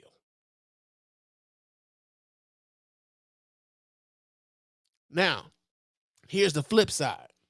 These same motherfuckers, if you ask them about their daughters, will be ready to kill you about that shit. Dead ass. If they have daughters, they not. I know motherfuckers who are out here, and it wasn't just Boosie. I know motherfuckers personally who have told me I got my son's head before. That ain't nothing. But they have daughters. And if their daughters are out here kissing, not giving nobody head, not fucking, just having like a kiss or something, They ready to tear the whole motherfucking world apart. Ready and willing to call their daughters hoes for having a kiss with a young man or a little young boy around their age. Doing shit, that like, teenagers do.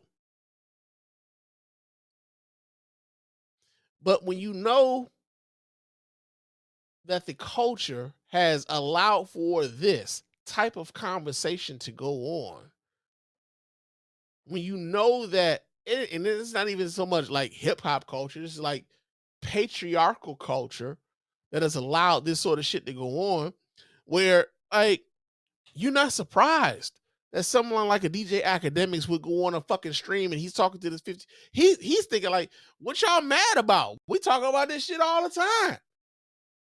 That's what Akademiks is on.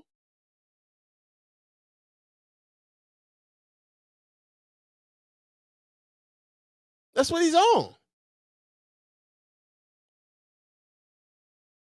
But the real conversation of whether or not that is an appropriate conversation to have with a 15-year-old, where you want to send a woman who is over age or in a position to be set up with a statutory rape case in the event she gets caught with this young man, and the young man being the one saying like, hey bro, that's fucked up, man, like I don't think we should be having this conversation at all. For the young man to be the voice of reason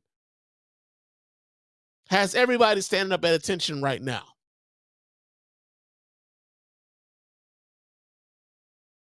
So yeah, man, like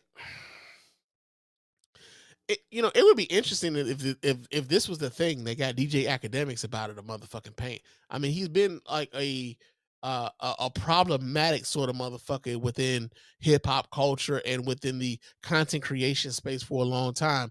Like, I get that maybe some of his fan base may be young people who don't know any motherfucking better, but he's been around long enough for people to be like, hey man, we need to move this nigga around, bro. We don't need this type of energy around. But yet and still, he's been able to find a niche within the culture. And not only that, red pill a lot of people because he's also a Trump supporter. You ain't got to believe me. Just Google it. And so again, I would ask you, if you are a Trump supporter, like, why would you align yourself with motherfuckers like that?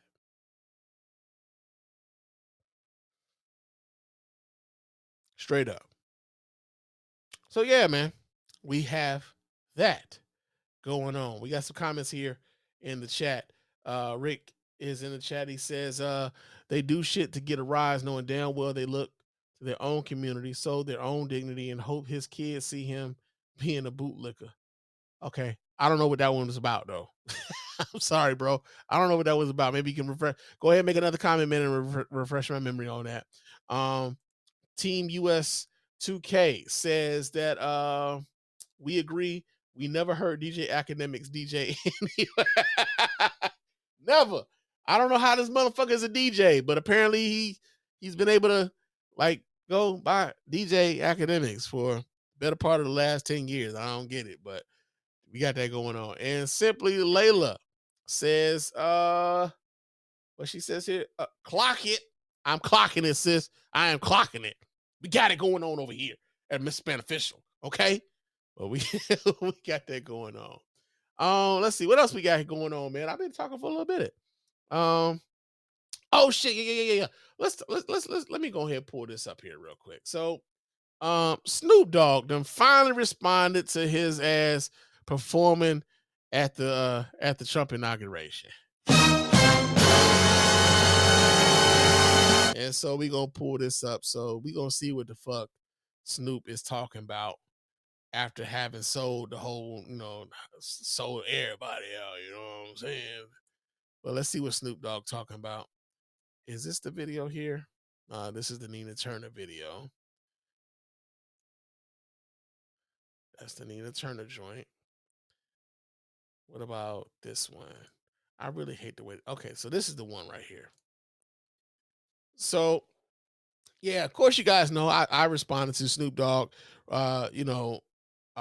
performing at the crypto ball that was at the Donald Trump inauguration and everything else. Everybody knows that Snoop Dogg was calling everybody like jigaboo ass niggas and this whole shit if anybody else had performed at the the Trump inaugural back in 2016, 2017 or whatever, right? But he done totally switched his motherfucking tune up, right? He done totally switched his shit up after now he out here performing for Donald Trump. I guess the jigaboos and shit it can't be him. Everybody else is jigaboos, but not Snoop Dogg. But he done came out. He decided he want to respond to the folks who had something to say about him doing his shit. So let's see what this nigga is talking about. Let me see if I can go ahead and pull this up. And let's see what young Calvin Broadus has to say about whatever the fuck it was he was doing for Donald Trump. Hey, where's the audio?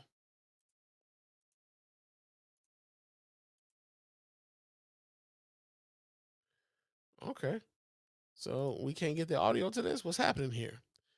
Let me refresh this. See if we can get some audio. Okay. So let me do this here. Because they're not playing the audio for whatever the fuck reason. Let's see if we can find it someplace else. Hold on. Let's see. Snoop Dogg responds.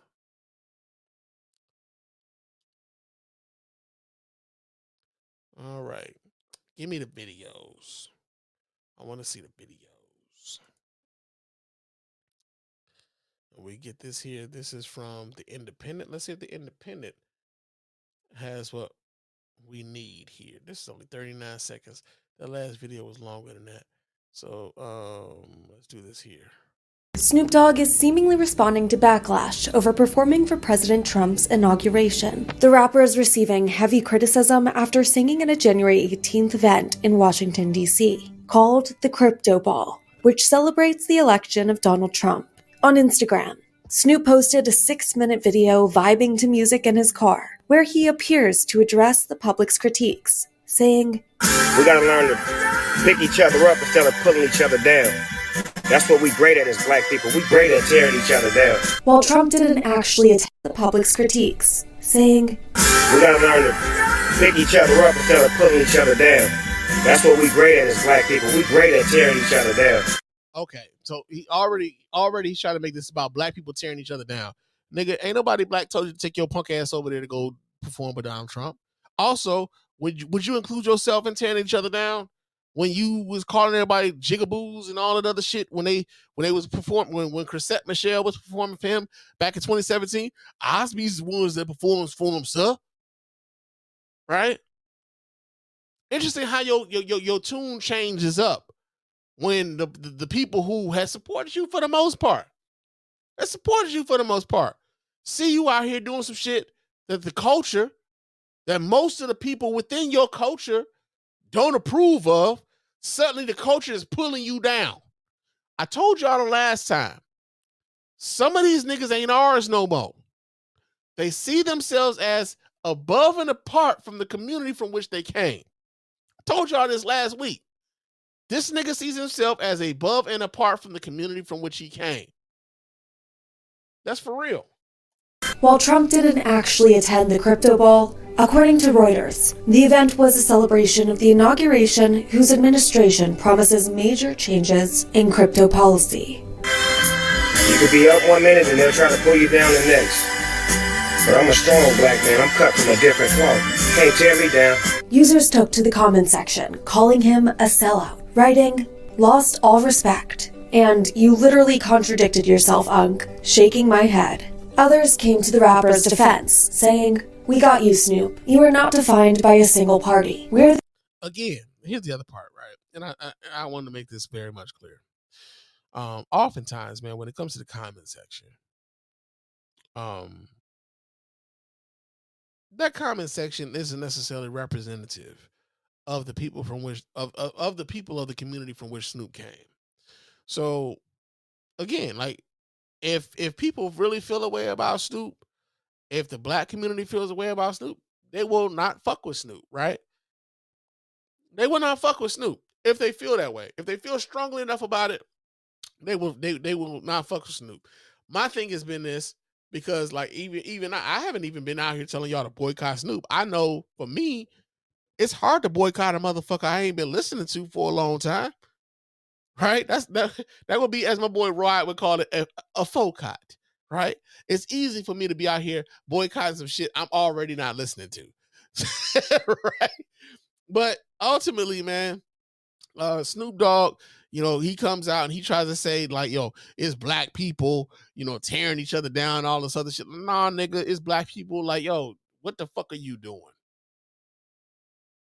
And like, I will never allow for a nigga to play in my face and be like, yo, man, you tearing me down while I'm out here doing this shit. Nah, nigga, you know the community don't fuck with that shit. You know that this nigga isn't aligned with the shit that like the vast majority of us fuck with. So when this dude's administration is out here telling you like, nah, we're not really honoring this fucking Black History Month. We're not really honoring Martin Luther King Jr. Day. We're not really honoring motherfucking Juneteenth. And then he acts as though he's doing you a favor after saying that and coming back and saying, well, you know, we gonna let y'all celebrate Black History Month, as if we needed this bitch ass nigga's permission. Like, nah, man. Like, go ahead and make your coin, nigga. Do whatever the fuck it is you do. I hope the whites like take care of you in the way in which you hope the whites gonna take care of you too. Right? I hope I real talk, I ain't even hating. I hope they give you like everything you wish for. Just understand there's gonna be some people that are gonna be looking at you sideways for the rest of your fucking life. And if you okay with that, then cool. Everybody's cool. But it's gonna be some people who looking at you sideways for the rest of your fucking life, man. Real talk. Now, let's see. We're gonna talk about this here, and then we won't probably get on out of here. I had this other story here, but I might say that for later on in the week because there's no time limit on that one. But we don't want to talk about that. But there was a Michigan priest here, and this motherfucker got defrocked because he decided he wanted to do the Elon Musk Nazi salute at a goddamn like, you know, pro-life like event for Republicans and shit, you know. Nigga! Yeah, man. So this dude, he's from an Anglican Catholic sort of church or whatever from Grand Rapids, and he decided that he was gonna be out here like throwing up Nazi salutes all willy-nilly and shit. So we got this story here. This comes out of let's see, we get this story from Wood TV 8. Okay, and so let me pull this up so you guys can watch right along with your man, and let's see what this motherfucker is talking about, because he got fired on his day off for this shit. So let's see what this motherfucker is talking about. Grand Rapids can no longer lead his parish. Church leadership removed him from his position for making what appears to be a Nazi salute. Calvin Robinson did that after his speech. We'll show it to you here at the start of the National Pro-Life Summit in Washington, D.C. Hey, man, there's too many Calvins out here fucking up, man. First, we got Calvin brought us. Now we got this Calvin dude from this church. Hey, my brother named Calvin. He was a fuck up, too. I love him still, but he was a fuck up, too. But look. Too many Calvins out here fucking up, man. Jesus. Oh, shit. Can no longer lead his parish. Church leadership removed him from his position for making what appears to be a Nazi salute. Calvin Robinson did that after his speech. We'll show it to you here at the start of the National Pro-Life Summit in Washington, D.C. God bless all of you for what you're doing. Please keep doing it. I hope that I can encourage you, and my heart goes out to you. God bless. So this is video from the summit's broadcast. You can hear people in the audience laughing after Robinson made the gesture. The summit happened. You for what you're doing. Please keep doing it. I hope that I can encourage you, and my heart goes out to you. God bless.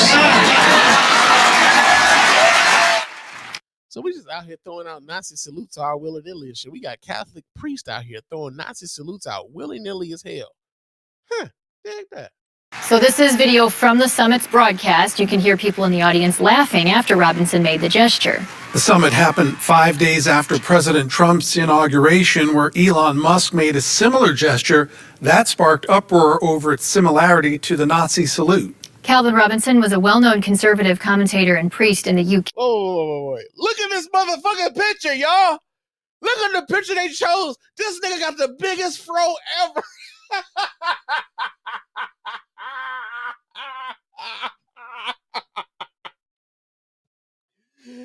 motherfucker got the biggest fro ever, bro. Oh shit. Nigga, I ain't seen a fro that big ever, nigga. I ain't never seen nobody fro that big. Matter of fact, even Nick Cannon's fro on fucking what was that? Drumline wasn't as big. This nigga gotta take a goddamn album cover to like hook his shit up, like like to pat his shit down with. This nigga fro huge, but he already throwing Nazi salutes. What the fuck is wrong with you, Calvin? God damn, Calvin. Kay, before he moved to Grand Rapids late last year, the website for St. Paul's Anglican Catholic Church of Grand Rapids still lists him as the priest in charge. However, the College of Bishops for the ACC posted on their website yesterday that Robinson's license in the church was revoked and he is no longer serving as priest. They said, "We believe that those who mimic the Nazi salute, even as a joke or an attempt to troll their opponents, trivialize the horror of the Holocaust and diminish the sacrifice of those who fought against its perpetrators. Such actions are harmful, divisive, and contrary to the tenets of Christian charity." Indeed, man. So, yeah, man. We got Anglican Catholic priests out here throwing up the Nazi salute. We got Elon Musk throwing up the Nazi salute. We got people out here losing their jobs. There was a politician lady, I want to say she was in Pennsylvania or whatever. She lost her job for that shit. We got other women out here on TikTok out here losing their jobs out here. Got the kids doing the Nazi salute. Like, yo, bro, like, again, stop making this Donald Trump dude your whole fucking personality. What were y'all? Who were y'all? And what were y'all before that orange sack of shit came down an elevator or an escalator back in 2015, man? And get back to that. Ask yourself that question. Who were you before then? And how did you allow that orange sack of shit to change everything about you to where you can't even acknowledge all of the wrong shit happening right now? Right? So yeah, man, it's about time for me to get on up out of here. I've been talking for quite a bit. But of course, before we get on up out of here, I gotta remind you guys how to get in touch with us over here at the Mr. Spann Official Podcast and let your voice be heard. Go ahead and hit up the hotline at area code 313-288-0485. That's area code 313-288-0485. Leave those voicemail messages. Of course, those messages will get played here live on the show and responded to in kind. You can also email us here at feedback. I'm sorry, not the email. Email isn't up right now. I'm sorry. But if you do want to hit me up on social media, my name on Bluesky is mrspann.bsky.social. mrspann.bsky.social. Hit me up there, chop it up with your man Spann throughout the week. And also hit me up on Threads and Instagram. My name on both of those platforms is Mr._Spann. So go ahead, follow me there, chop it up with your man Spann throughout the week. Also, subscribe to the YouTube channel, okay? Subscribe to the YouTube channel. Leave us a thumbs up on the YouTube channels, on the YouTube videos. Leave us comments on those YouTube videos. We really appreciate everybody who does that. Doesn't cost you nothing, and it helps the algorithm and everybody kind of figure out that we out here on the YouTubes, man. So we appreciate y'all who do that. Also, on Spotify and iTunes, leave us a 5-star review. Those 5-star reviews are the ones that get right here live on the show. We really appreciate everybody who does that. Doesn't cost you a dime, just a couple minutes of your time to let everybody know why you're rocking with us over here at the Mr. Spann Official Podcast and the Spann Report Podcast Network in its entirety. And also, if you want to cop some merch and you want to give us some money, that's the best way to do it. Our store is linked in the show notes. It is our TeePublic store. We have hats, we have hoodies, we have sweaters, we have t-shirts, we have athletic shirts, we have coffee mugs. We got a bunch of little everything over there at our store, and we really appreciate those of you who would support us in that way and help us kind of keep this whole thing going, man. Real talk. But like I said, I will talk to you guys again soon. But until next time, fam, peace.